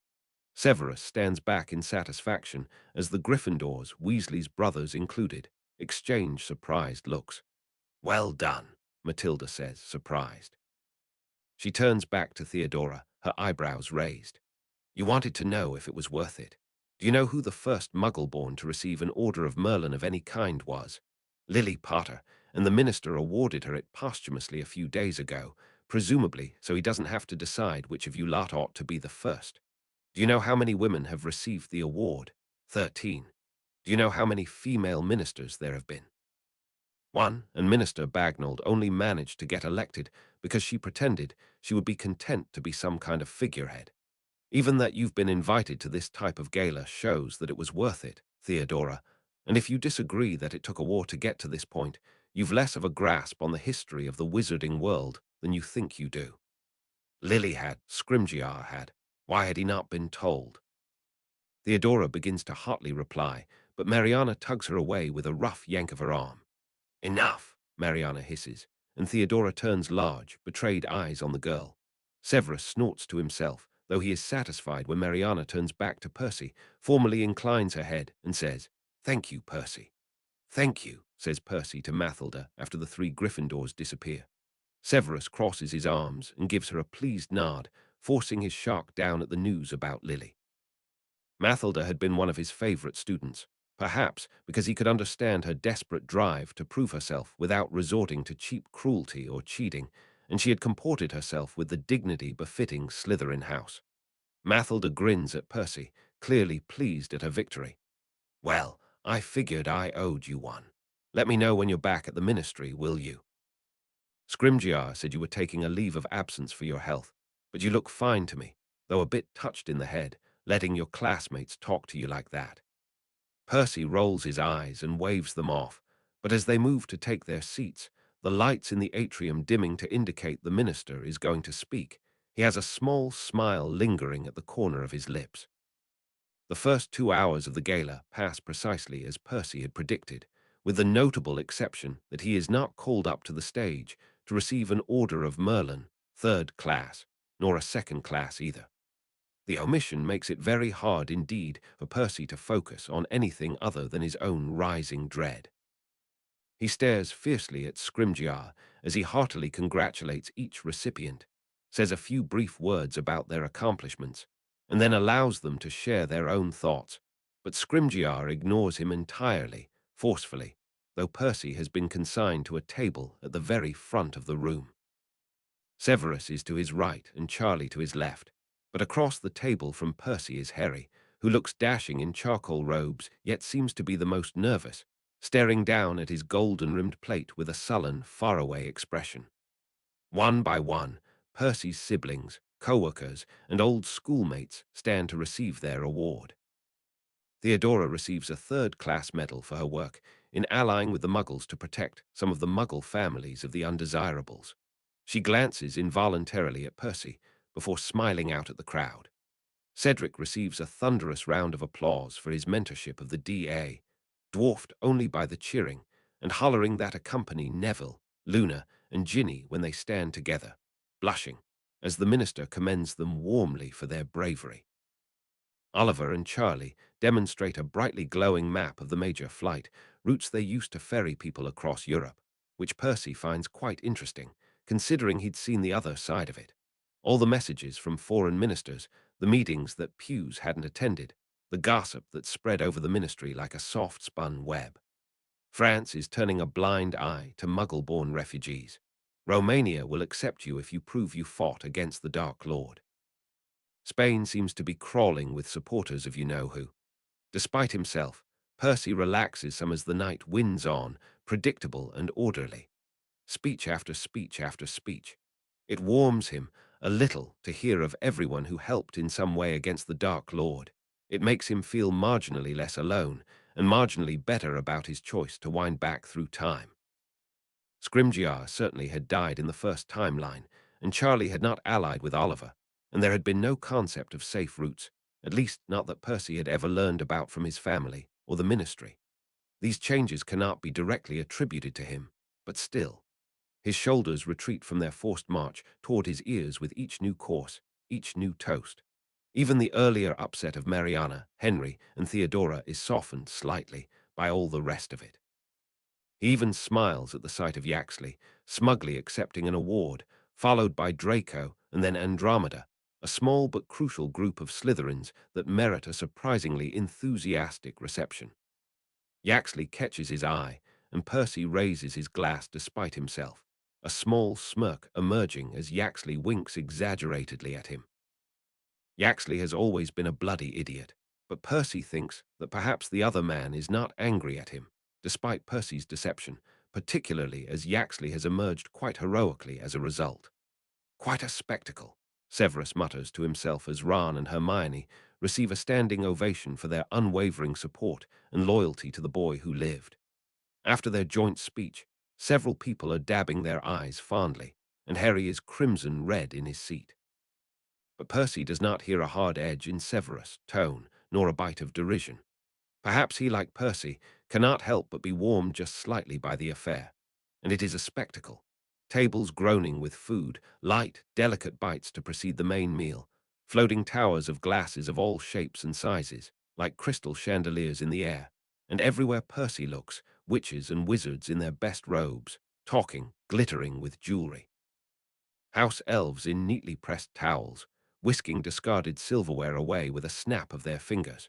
The room is larger than a Quidditch pitch, and every bit of the floor and the walls and the richly patterned ceiling are covered with decorations, or so it seems. This style is not quite to his taste, but this gala is for the masses, and the masses are gleefully indulging in as much free food and drink as they can swallow. Scrimgeour preens at the front of the room as he awards each medal, looking to Percy like an enormous feathered bird in monstrous emerald robes. His effusive hair and beard are neatly groomed, and he's even trimmed his imposing eyebrows. Percy can tell even at a distance that Scrimgeour has put pains into his appearance. His skin shines with the pale sheen of a face evening charm, something that typically looks a bit odd in person, but yields great dividends when photographed. Then, a brief break. Severus strides away the moment that the minister releases them for dessert, which leaves Percy feeling a bit amusedly resigned. Harry disappears seconds later, managing to evade the crush of people descending on their table, and Percy has the sudden image of the two of them comparing notes in the men's loo or helping each other to flee. He would go after Severus, but given he has no way of locating the man, and given Severus ought to know that, he stays put at the table, accepting the small plate of desserts that Ron brings back for him. "He'll be back, Hermione," says Ron over his shoulder as he hands the plate to Percy. Percy examines its contents. Small, delicate chocolate truffles, precisely what he would have chosen from the bountiful array of sweets. It's an odd feeling to know that Ron had chosen correctly. Hermione slides into the seat next to Percy, turning her head away from some of her old classmates who seem keen to catch her attention. "We did just fine," she huffs, picking at a delicate raspberry tart. "I told Harry. All he needs to do is smile, accept the medal, say a few words, and move on." "Well, not everyone has your gift for speeches," Ron teases, and Hermione manages a smile amongst the worried scowl tightening her brow. "I drafted 4 separate options for Harry," she grumbles. Percy snorts to himself. It does not sound like Harry has improved his mood, or at least not where his friends were concerned. His snort must have been more audible than he'd intended, for Ron takes the seat next to Percy and leans in conspiratorially. "You're not going to flee too, are you?" "I don't think I shall be giving a speech," says Percy archly, and with some relief, and a tiny flare of regret, now that he is here, and people are not casting stones at the sight of his presence. Perhaps he ought to have just accepted a small award without argument, so people would not wonder why he was the only Weasley child to not be honored. Even Bill had received a medal for his post-war negotiations with the goblins. Ron and Hermione exchange a glance. "Really?" Hermione begins, but Ron cuts her off with a brisk shake of his head. Percy narrows his eyes at his brother, his instincts tingling, but Ron changes the topic with a grace that Percy would not have once expected from his youngest brother. "We're going back to Hogwarts," he explains to Percy. "Tomorrow, Harry too, we hope." "He does not wish to return?" Percy asks, surprised. Unbidden, Tom's voice curls into his mind the note of longing, the barely repressed awe. "Hogwarts, how I have missed you." Ron shrugs, exchanging another look with Hermione, though one significantly less guarded. He wants to charge off and join the Auras, we reckon. Hermione exhales sharply. "I told him that he would need excellent Newt scores to be accepted into the program, but the minister offered to waive the entry examinations for all of us." "Really?" Percy is both surprised and not to hear the news. He respects Scrimgeour and quite likes him, when Scrimgeour is not pressuring Percy into public affairs against his will. But the man is a bona fide politician and makes no apology for it. It would be quite advantageous to have the boy who lived and any of his friends join the Auror force. Why bother with the newts? Both Hermione and Ron silence themselves abruptly a second later when Harry returns to the table, his face impassive and determined. He looks like he is going to war again, and something pulls inside Percy's chest. "Speak to Ron and Hermione," Percy says, unbidden. Harry glances at him, but not angrily, and Percy can spot the undercurrent of anxiety underneath his prickly exterior. Ginny's at the same table, on the opposite side. Speak to them and ignore everyone else. Harry does not acknowledge the advice, but Ron does, and he gently ribs Harry about the upcoming speech, telling Harry that he'll feign a heart attack if Harry goes too far off the rails. Hermione adds crisply that she can manage a widespread notice me not, if it becomes necessary. And finally, Harry seems to relax some into himself, though the hardness snaps over his face again when Severus returns to the table, looking similarly uncomfortable. To Severus, Percy says in an undertone, "Speech, socializing, exit home," which is all he dares say in such a crowded environment. The words had worked on Severus back at Severus House, which is something that Percy would like to think about later in the privacy of his bed. Many of you know Severus Snape for his long tenure at Hogwarts. Scrimgeour begins when the lights have dimmed again, and the only sound in the room comes from the soft clink of spoons against dessert plates. Indeed, any Hogwarts student who had Severus grace the front of his classroom would be hard-pressed to forget him. Many of us know, too, the story of Severus from the First War. The late headmaster Dumbledore came forward after the first defeat of the Dark Lord to reveal that Severus had been working as a spy. But what Severus and Albus did not reveal was that they suspected the Dark Lord had not been permanently vanquished, only temporarily defeated. Entire hall is still, caught in the minister's words. Even Percy, who knows the story better than most, feels a shiver snake its way down his spine. And so Albus and Severus concocted a plan. Severus would continue to position himself close to the center of the Dark Lord's power, so that when he returned, he would be able to resume his position of spy. "Make no mistake," Scrimgeour says, before his voice raises into a firm, authoritative roar. This was not an easy sacrifice for Severus. For 15 years, he accepted our suspicion, our abuse, our scorn, working behind the scenes to lay the preparations for the trap, driven only by his own convictions and the plans he formed with Albus Dumbledore. Once the Dark Lord returned, he played an immensely dangerous game, passing valuable information to the Order of the Phoenix while deceiving the most powerful dark wizard of our time. Percy can feel Severus tense, the anxiety and irritation visibly emanating from his taut frame as the minister attempts to summarize his life. Warring with himself, Percy presses his foot against Severus in a weak attempt to lend support. Albus Dumbledore was injured gravely after the fight against the Dark Lord in the Ministry, after the Night of the Dementors. Scrimgeour continues gravely and entirely truthfully. Whispers break out around the room, and Severus stiffens further, as if each whisper were a brand upon his skin. Across the table, Harry is looking down at his plate, his body visibly tense and upset. He was going to die at the end of the year, so he and Severus decided to use his death to their joint advantage. With his death, Albus would provide Severus with the opportunity to prove his loyalty to the Dark Lord, and Severus would spare Albus the pain of being tortured by the Dark Lord. Severus planned to ask for control of Hogwarts for his reward, so that he could protect the students to the best of his ability. The plan worked perfectly. As we all mourned the loss of Albus Dumbledore, Severus began working toward defeating the Dark Lord once and for all. He risked his life repeatedly to aid the Order, despite their distrust of him, and he aided in the destruction of the Life Wards, augmenting the Dark Lord's power. Without a shadow of a doubt, I say that we all owe our lives and our peace to him, and we thank him for his service. Please rise, Severus Snape, and accept the highest honor our society can bestow. Severus for a long second does not move. Only when the whispers have begun to break out does Percy nudge Severus forcefully. "Go," he whispers, nearly soundlessly. Severus' eyes meet Percy's, wide and staring, and Percy presses his foot more firmly against Severus. "You deserve this, Severus." Severus inhales, his nostrils flaring, and when he exhales his face is perfectly smooth. He rises from the table, his back perfectly straight, and nearly glides across the room, mounting each step to the dais with a steady, authoritative step. By the time he has reached the podium, he looks perfectly in control of himself, and in fact a little bored, as if he received medals each day. There is a resigned look of amusement on Harry's face when Percy glances over to gauge his reaction, and Percy has to admit that the sight of Severus, so imperiously standing on the stage, is reminiscent of the days when Severus ruled over his classroom. "Thank you, Minister," Severus says, his voice smooth as a running river, even as it is amplified across the room. "You have said the pertinent parts of the story, so I will say only this. The Dark Lord nearly won the war." Whispers turn into mutters, and Percy sees the smile on Scrimgeour's face falter. Ron sits up and frowns at Severus, though his face is more thoughtful than upset.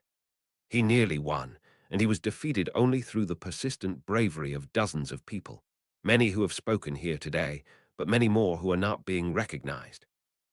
All of the parents who were able to save themselves or their children from recruitment, and make no mistake, refusing to give your children in service to the Dark Lord required bravery, weakened the Dark Lord's army, and spread doubt and fear among the ranks. All of the Death Eaters who defied the Dark Lord's orders in their own way. Severus pauses, and his eyes flicker briefly to Percy's. Those who fought their own private battles. Over the loud murmuring of the crowd, Severus concludes, "We must not forget that we are lucky to have peace, and that peace was not assured." It takes nearly 4 heartbeats of silence before Scrimgeour realizes that Severus has finished. With a hasty look at Julian, Percy is amused to see his old assistant, resplendent in robes that are not quite suitable for his thin, weedy frame. Scrimgeour steps up to pin the medal on Severus' breast and shake his hand. Severus returns to his seat and raises a pained eyebrow at Percy, who gives him a short nod.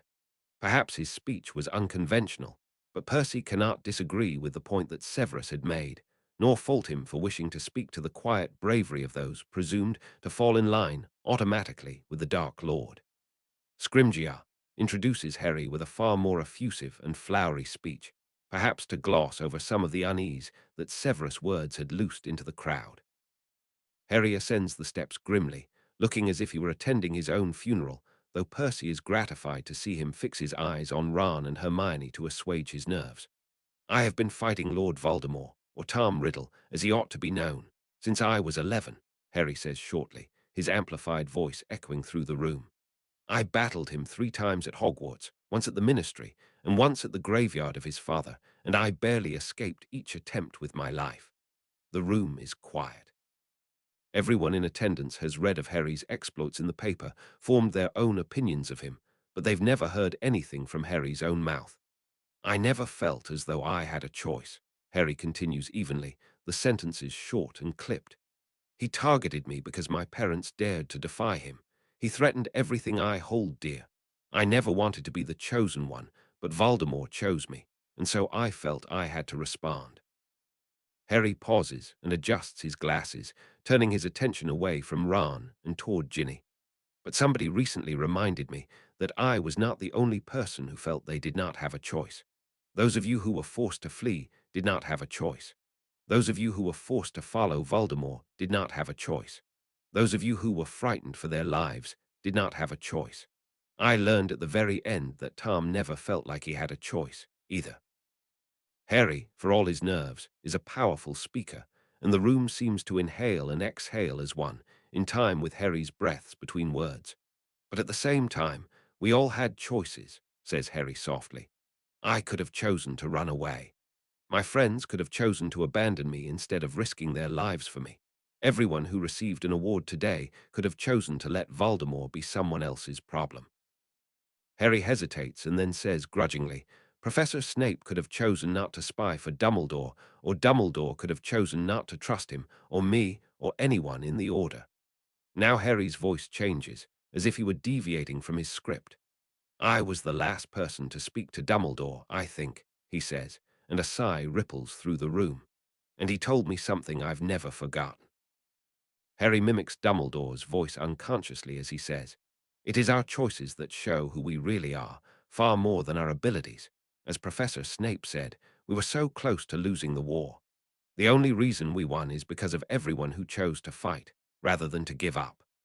Harry flushes, suddenly, and seems far more the 18-year-old that he is, rather than the adult that Percy had seen peek through, soon to emerge forever.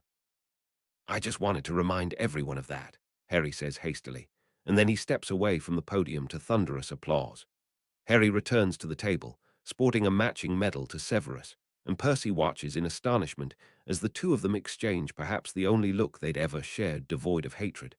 Speech, socializing, home, thinks Percy, watching as Severus turns to his half-drunk glass of champagne in bemusement.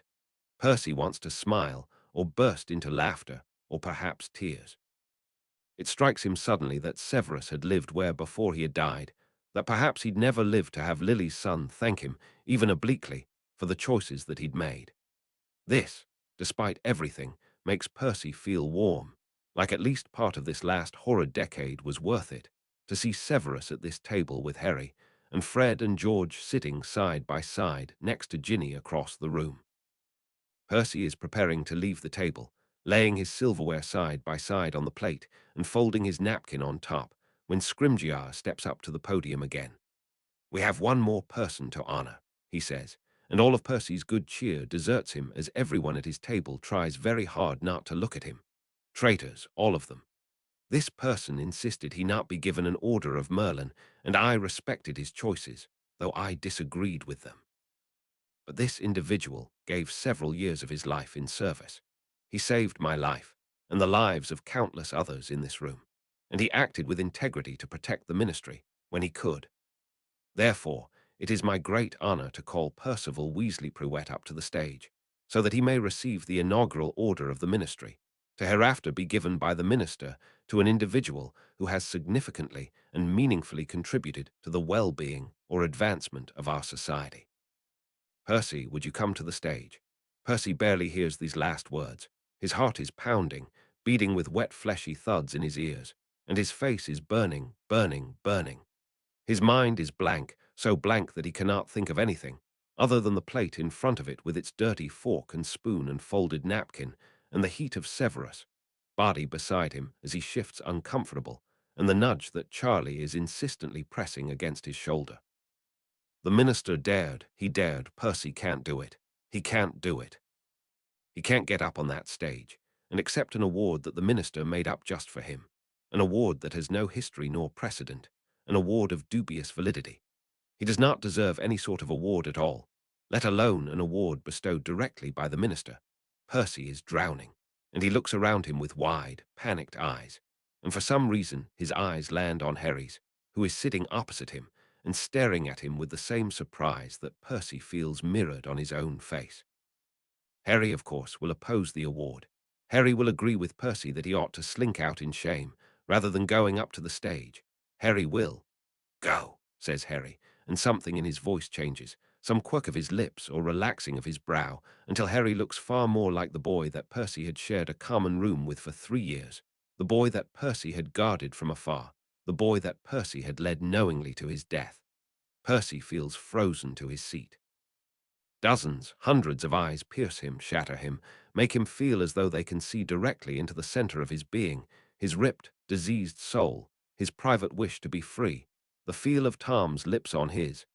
Charlie lays his hand on Percy's shoulder, and his voice is warm when he murmurs quietly, "Go, Percy. You deserve to be recognized." Ron is nodding, and Hermione, her eyes bright with tears, and even Bill and Fleur with her unfamiliar, lovely face, and Daniel with his crinkled brown eyes, and Severus, who is looking at Percy with a curious expression, one that Percy has never seen before. If Percy had to guess, and guessing is all that Percy is capable of in the flush of embarrassment gripping his body, he would say that Severus looks satisfied. "Go," says Severus, and Percy searches for something in his dark, fathomless eyes. Understanding, or absolution, or pity, perhaps. When Percy continues to hesitate, Severus leans forward and says deliberately, his voice at his lowest, and most gravelly, "Go, Percy. Go for Myrtle if nobody else. She'll never forgive you if you don't." This startles Percy into a laugh, and he sees a small, self-satisfied smile ghost over Severus' lips before the other man settles back into his seat. Percy swallows heavily and fixes the image of Myrtle in his mind as he stands, the chair seeming to screech loudly with the sound of all of his pain and fear and suffering. Myrtle would never forgive him if he turned down an award from the minister, and everyone deserved to know that it was a ghost who had helped Percy when he was at his lowest, and a Muggle-born librarian who had given him information via Owl, and a Muggle who tracked down Dennis Bishop, and everyone in between Percy stands mutely as Scrimgeour outlines the details of Percy's service. That he had spied, for many years, on Lord Voldemort and gained his trust, and that he had worked behind the scenes to mitigate the impact of the Dark Lord's orders on the Ministry. To hear Scrimgeour say it, Percy single-handedly designed the system of escape routes and saved dozens of lives by disrupting the Muggle-born trials, etc., etc., until Percy has begun to feel uncomfortable for another reason than the hundreds of eyes glued to his every move. "I thank you, Minister," he says when Scrimgeour finally falls silent and motions him to step forward. Percy, at least, has experience with magical microphones, and he automatically adjusts himself so that he is at the optimal distance for minimum reverberation, looking out at the bright flashing lights in front of him. It is nothing more than another press conference, and Percy has moderated many of those. For Myrtle, he reminds himself, and then he opens his mouth and says, "Your words, while generous, do not tell the entire story." He does not turn to see the expression on Scrimgeour's face, but he can guess at its particulars. Harry spoke of choices, and Severus of the quiet bravery of those who resisted, in their own way, what the Dark Lord desired. Then he hesitates. The brief plan that he'd formed during the walk to the podium had been simple. He had thought perhaps he would highlight Myrtle's story, or merely thank the minister and be done. But then standing up there, looking at all of the dozens of members in the audience, he falters. "I was the last person to speak to Dumbledore," says Harry, "and he had been the last person to speak to the Dark Lord, but Percy had been the last person to speak to Tom."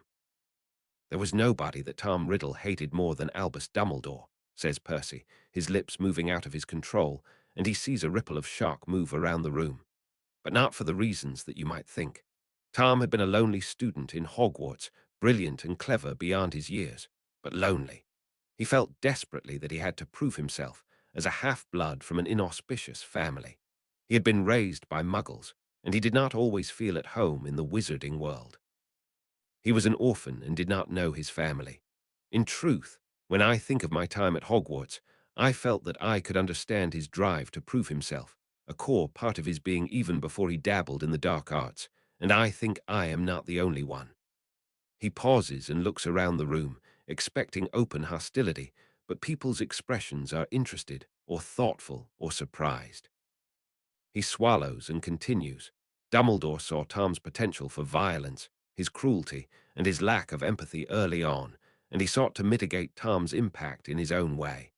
He offered Tom an apprenticeship at Hogwarts, but Tom viewed it as an attempt to control him. He refused Tom a teaching position at the school years later, but Tom considered it a grave, personal insult. Tom felt acutely that Dumbledore had judged him unfairly, and in many ways he grew into precisely what Dumbledore feared in part because Dumbledore feared it, and Tom considered Dumbledore's opinion more than anyone else's." Percy pauses again, his palms growing clammy. He wipes them against his robes, hoping that his nervousness is not obvious, at least to the people in the back of the room. "It can be hard to defy someone's expectations of you," he admits, and he feels like he is admitting it to his mother, who is looking at him steadily, sitting next to Ginny on the opposite side of the room. "We expected an 11-year-old to become our hero, and he did. We expected the heir of Slytherin to become evil, and he did. The weight of those expectations can be draining. We've all felt it, I think, expectations to be a certain thing, to act a certain way." His mother raises her chin, and even from the insurmountable gulf between them, Percy feels like he can see a glimmer of understanding in her eyes. "It takes courage and bravery and determination to defy those expectations," he finishes, feeling suddenly very tired, as if he had run out of steam. Tom never quite managed it, but at the same time, it provides us an opportunity. If we expect great things from each other, we can accomplish them. I helped to destroy the Dark Lord, even though it was the most difficult thing I have ever done. I didn't manage it because I was brave, or because I was desperate, or because I always had the conviction that I was doing the right thing.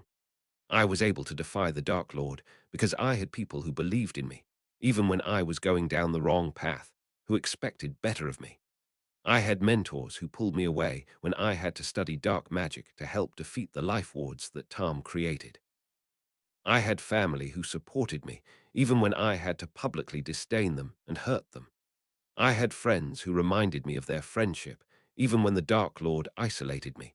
Some of these friends were Death Eaters, people who had mistakenly followed the Dark Lord, whether out of idiocy or desperation, and were trapped in a nightmare of their own making. Some of these were my former classmates or members of the Order. I was surrounded by people in the ministry who were determined to do their jobs, even when it seemed impossible, people that kept the heating charms active and the storefronts open. He pauses here. To his surprise, his mother's eyes are wet, almost as if she were on the verge of tears. He is suddenly aware that the vast room is very quiet and that everyone is watching him, as if entranced. Kathleen, from accounting, catches his eye and gives him a slow nod of acknowledgement, though of course they had spent most of the year at odds with each other. I was not the most important person in this war, continues Percy, his voice soft. But I believe I had a unique perspective, both into the resistance and the Death Eaters. If there was one thing I would hope that we take away from the war, it is that everyone needs people to believe in them, to pull them away from darkness, to give them second chances. To expect great things from each other, rather than to expect the worst. Even Tom Riddle, even Albus Dumbledore, even I, if we do not remember that, we will see this happen again and again and again. Feeling supremely awkward, Percy steps back from the podium, gives a little bow to the minister, and stands still as Scrimgeour pins a medal to his breast.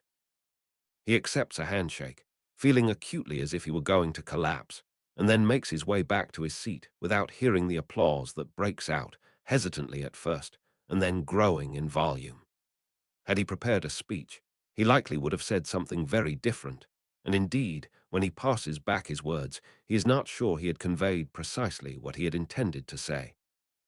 But Harry nods at him from across the table, and Ron smiles at him, and Charlie nudges him again, more cheerfully this time, rather than insistently. Percy does not turn to see the expression on Severus' face. He does not think he can bear to see the pity or the disgust or the disappointment or whatever else the other man must be thinking after that display of blatant emotion.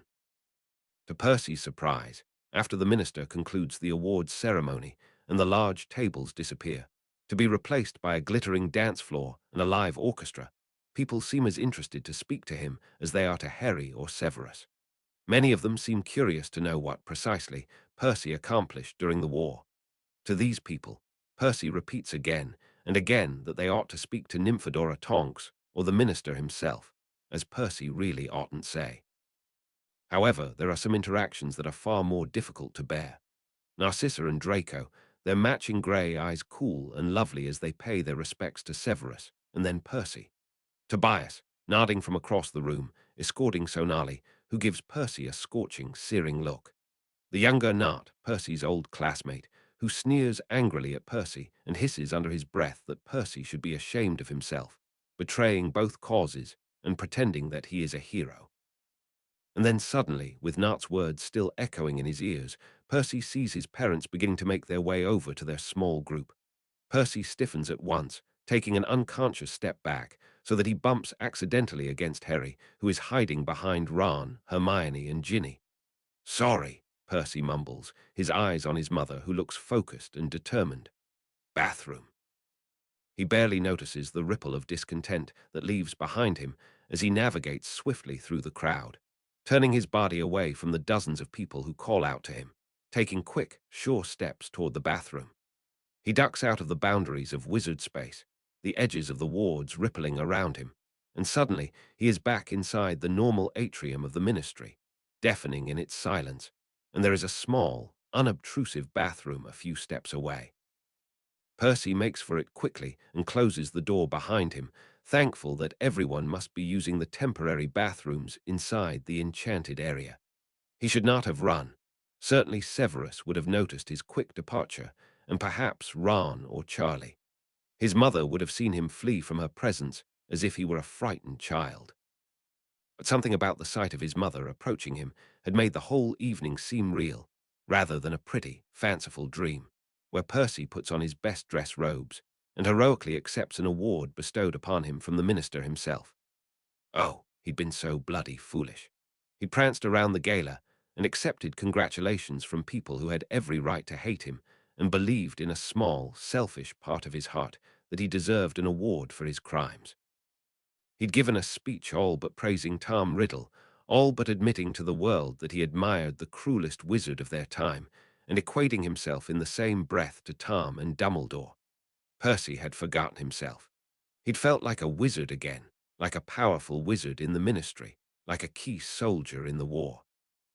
He'd forgotten that this was no longer his affair, that these people did not want to associate with him, would not want to associate with him, if they knew the full truth of his ripped soul and his magicless core and the despicable weakness in his heart.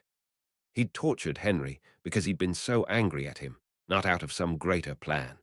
He'd destroyed Tom because he'd thought it was a kindness, not because he was thinking of the greater good. Everything he'd done for his own selfish desires, not because it was the right thing to do. He was no hero like Harry, who fought for the world only out of his own courage, and his mother knows that. His mother knows that because she could see inside him with those piercing brown eyes, the same eyes that he shared on his cowardly face, and she could see into his diseased soul.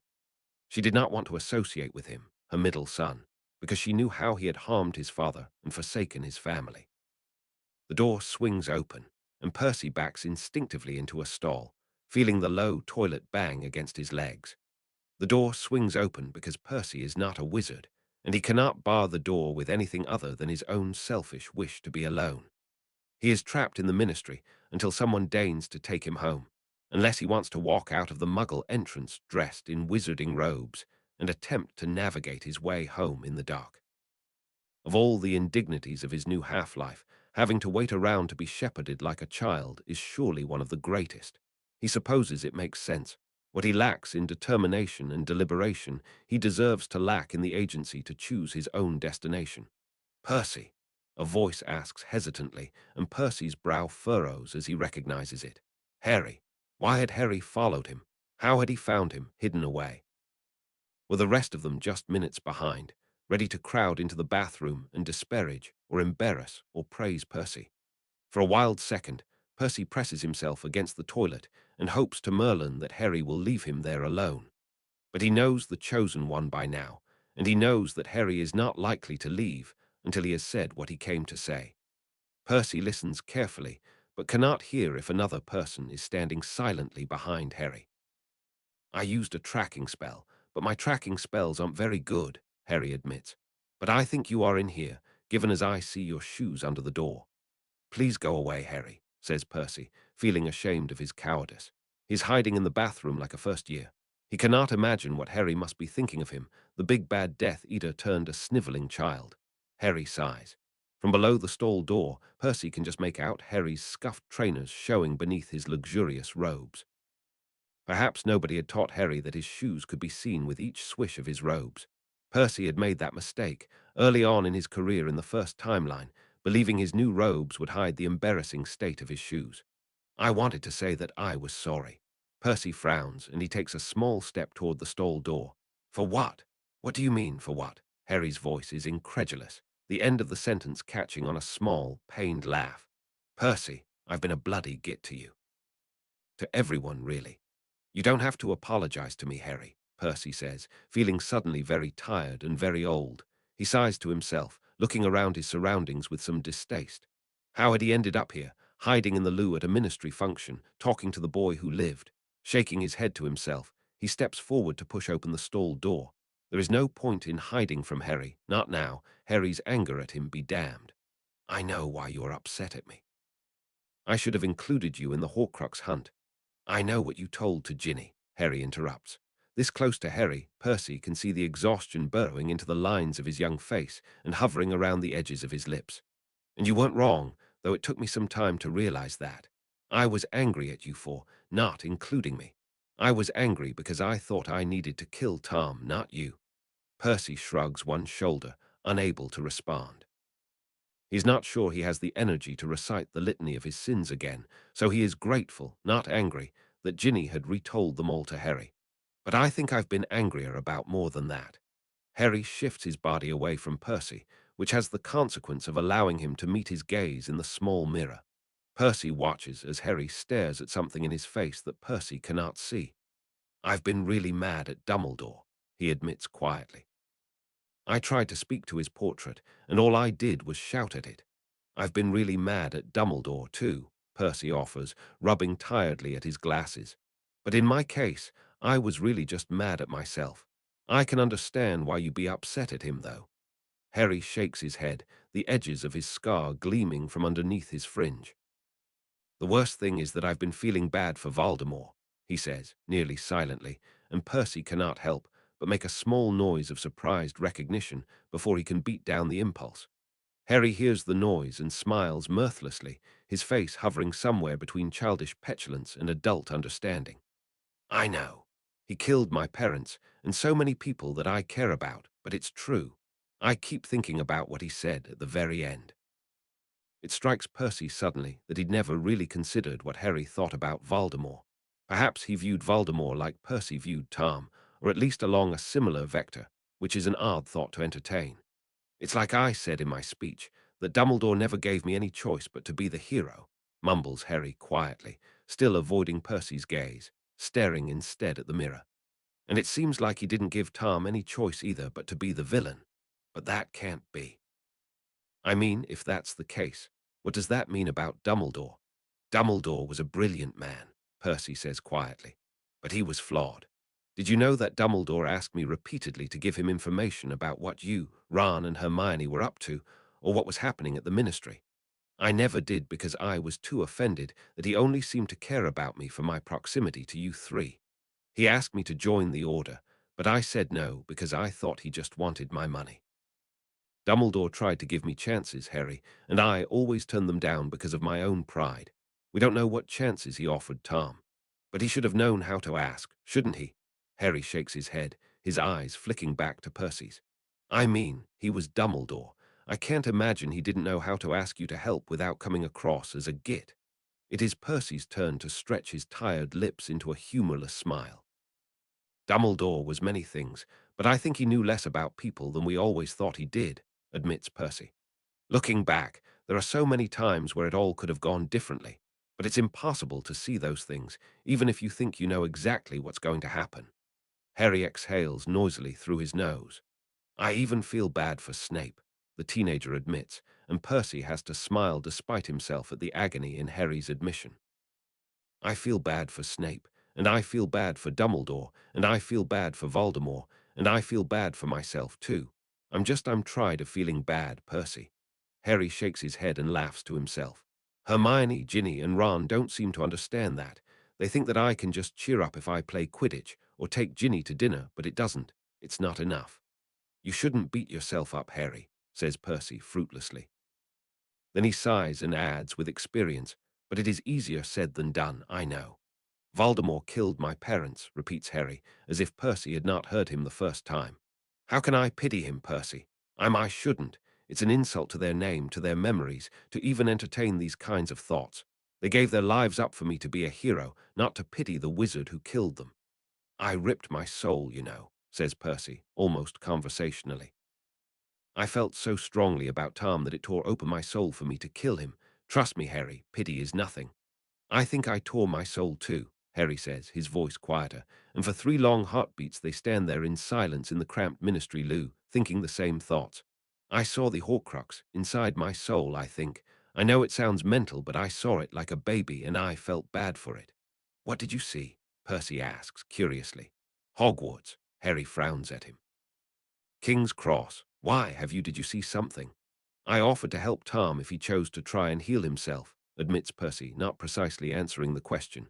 In those last few minutes, I would have helped him, Harry. Harry's voice rises as he snaps. Well, I all but offered him the same thing. How do you deal with it, Percy? I don't, Percy snaps back combatively. I don't. Is that what you want to hear, Harry? I don't deal with it. Part of me loved Tom Riddle, and I hate myself for that. Part of me feels proud of myself for killing him, and part of me feels disgusted that I could do that to someone I loved. Percy waits anxiously for Harry's response, but the boy who lived only deflates into himself and mumbles softly, I guess I didn't think that war would be like this. What do you mean? Harry gives the characteristic half-shoulder shrug that Percy remembers from school. I guess I thought Dumbledore was, my mentor, I suppose. But Ron says that I have to think of him as a general of an army. I'm not an idiot. I understand the role that Dumbledore played in the war. I'm just always surprised to remember it. Harry is young, Percy thinks for the 100th time, but in moments like these, Percy does not know whether he feels younger or older than Harry. Certainly it is all Percy can do to agree softly. Do you know what surprised me most about war? Or this war at the very least. Harry does not ask explicitly, but he raises his heavy green eyes to Percy's. Percy thinks suddenly of the diadem shifting into Lily Evans, into the quiet resignation on Severus' face. Do you know why Draco Malfoy ended up with the Elder Wand? Percy asks, ignoring the quizzical frown that crosses Harry's face. Because Tom Riddle went to school with Abraxas Malfoy, who impressed him with his poise and good breeding. Tom was envious of Abraxas, but he favored him and thought very highly of him. Lucius, Abraxas' son, never could live up to Tom's expectations of him, and as a consequence would act rashly to get Tom's esteem. Many years later, Tom chose to punish Lucius for his many failings by appointing his son to be the murderer of Albus Dumbledore.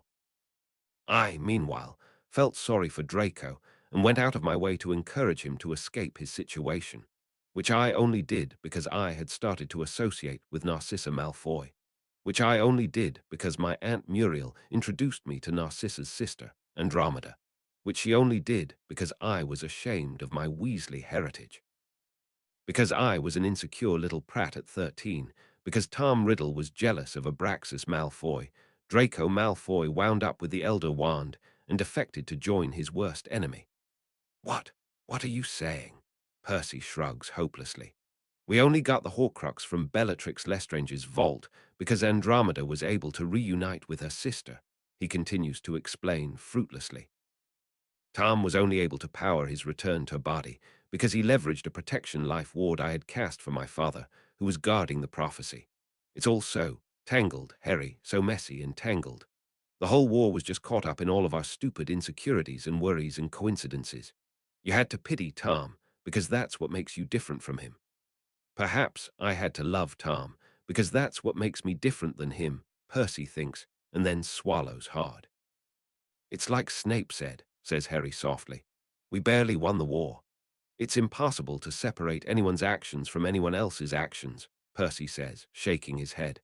Severus acted as a hero, but he was a great bloody git to everyone in Hogwarts, including me, and he was a terrible teacher.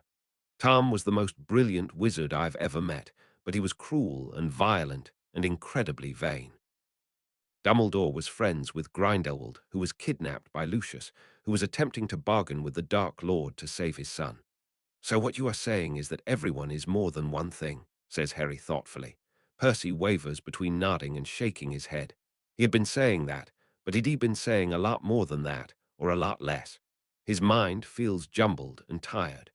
I'm saying that you shouldn't feel bad if you're confused, he concludes tiredly. Nobody was perfectly good, and nobody was perfectly evil. It's like Dumbledore said to you at the very end, all we are is the sum of our choices. Well, you shouldn't feel bad either, Harry says obstinately. So you loved Tom. You still chose to destroy him when it came down to it. How is that any different than what Dumbledore did to Grindelwald? They were friends, and he locked him in prison for the rest of his life. But if I can destroy what I love so easily, what does that say about me? The words linger in Percy's mouth, begging to be asked. But Percy looks at the chosen one's heavy face and then swallows the words unsaid. His torn soul is not Harry's problem, nor is his guilt Harry's to justify or condemn. Only Percy can assess the damage to his soul, and only Percy can decide if he is beyond redemption. Can you take me home? Percy asks instead, hating himself for his weakness, but feeling utterly unable to return to the party. Well, I suppose you won't be able to get through Severus wards to Grimmauld if you think Andromeda would not be upset. You're staying with Snape, Harry asks dubiously, but something in Percy's face must have informed him that it was not the time for that conversation, for he visibly collects himself and nods. I can take you to Grimmauld. You can, you're able to. I can apparate, if you can side along me. It is strange to be in Grimmauld after so many days at Severus' house. Percy bids goodbye to Harry, who returns to the party and suffers through Creature's loud exclamations. He is gratified, and perhaps saddened, to see that Regulus' room is precisely how he left it. He really has to do something about Creature, he thinks to himself as he curls in Regulus' bed, still in his fancy dress robes from the party, the medal pressing painfully against his chest. He will need to think about what had occurred, about that strange conversation with Harry, and the surprise of the award, and the pain of his mother meeting his eyes from across the room. But in the privacy of Regulus' room, what Percy does is mourn Tom, quietly, privately, sorrowfully. He stares at the clippings of a young Tom Riddle and mourns once more that young, brilliant boy staring around him at Hogwarts with wide, impressed eyes, searching desperately for a place to establish himself. Had it taken months or years before Tom had crossed irrevocably onto the other side of humanity? If Percy had a time turner and could twist himself through rescue a young boy sitting without shoes in a cold graveyard, how many years back would he have to go before his presence would be sufficient motivation for Tom to defy the weighty expectations of his youth? Asterisk Severus returns to an empty house after Potter informs them all in muted tones that Percy had felt unwell and had been apparated to Grimmauld Place. After that announcement, Severus finds it easy to make his excuses and disappear. He considers the idea of going to Grimmauld, but if Percy had wanted his company, he would have asked Harry to fetch him, rather than to spirit him away. Severus pours himself a glass of wine as he sits in the downstairs parlor, still in his fancy robes. On the table between their chairs is the small book of fabric, which he picks up and leafs through with the other hand. On each page, Percy had carefully written the fabric color, the place of purchase, and the suggested matching tones. Severus looks at the book for a very long time, wondering when Percy had put this together. Had he been 17, recently graduated from Hogwarts, determined to be correctly dressed if nothing else? Had it been later, under Lucius, tutelage, or Yaxley's, as Percy began to mingle with society's finest? Or had it been even earlier, when Percy had been 13 or 14, facing a terrible burden with nothing more than his own wits to rely on?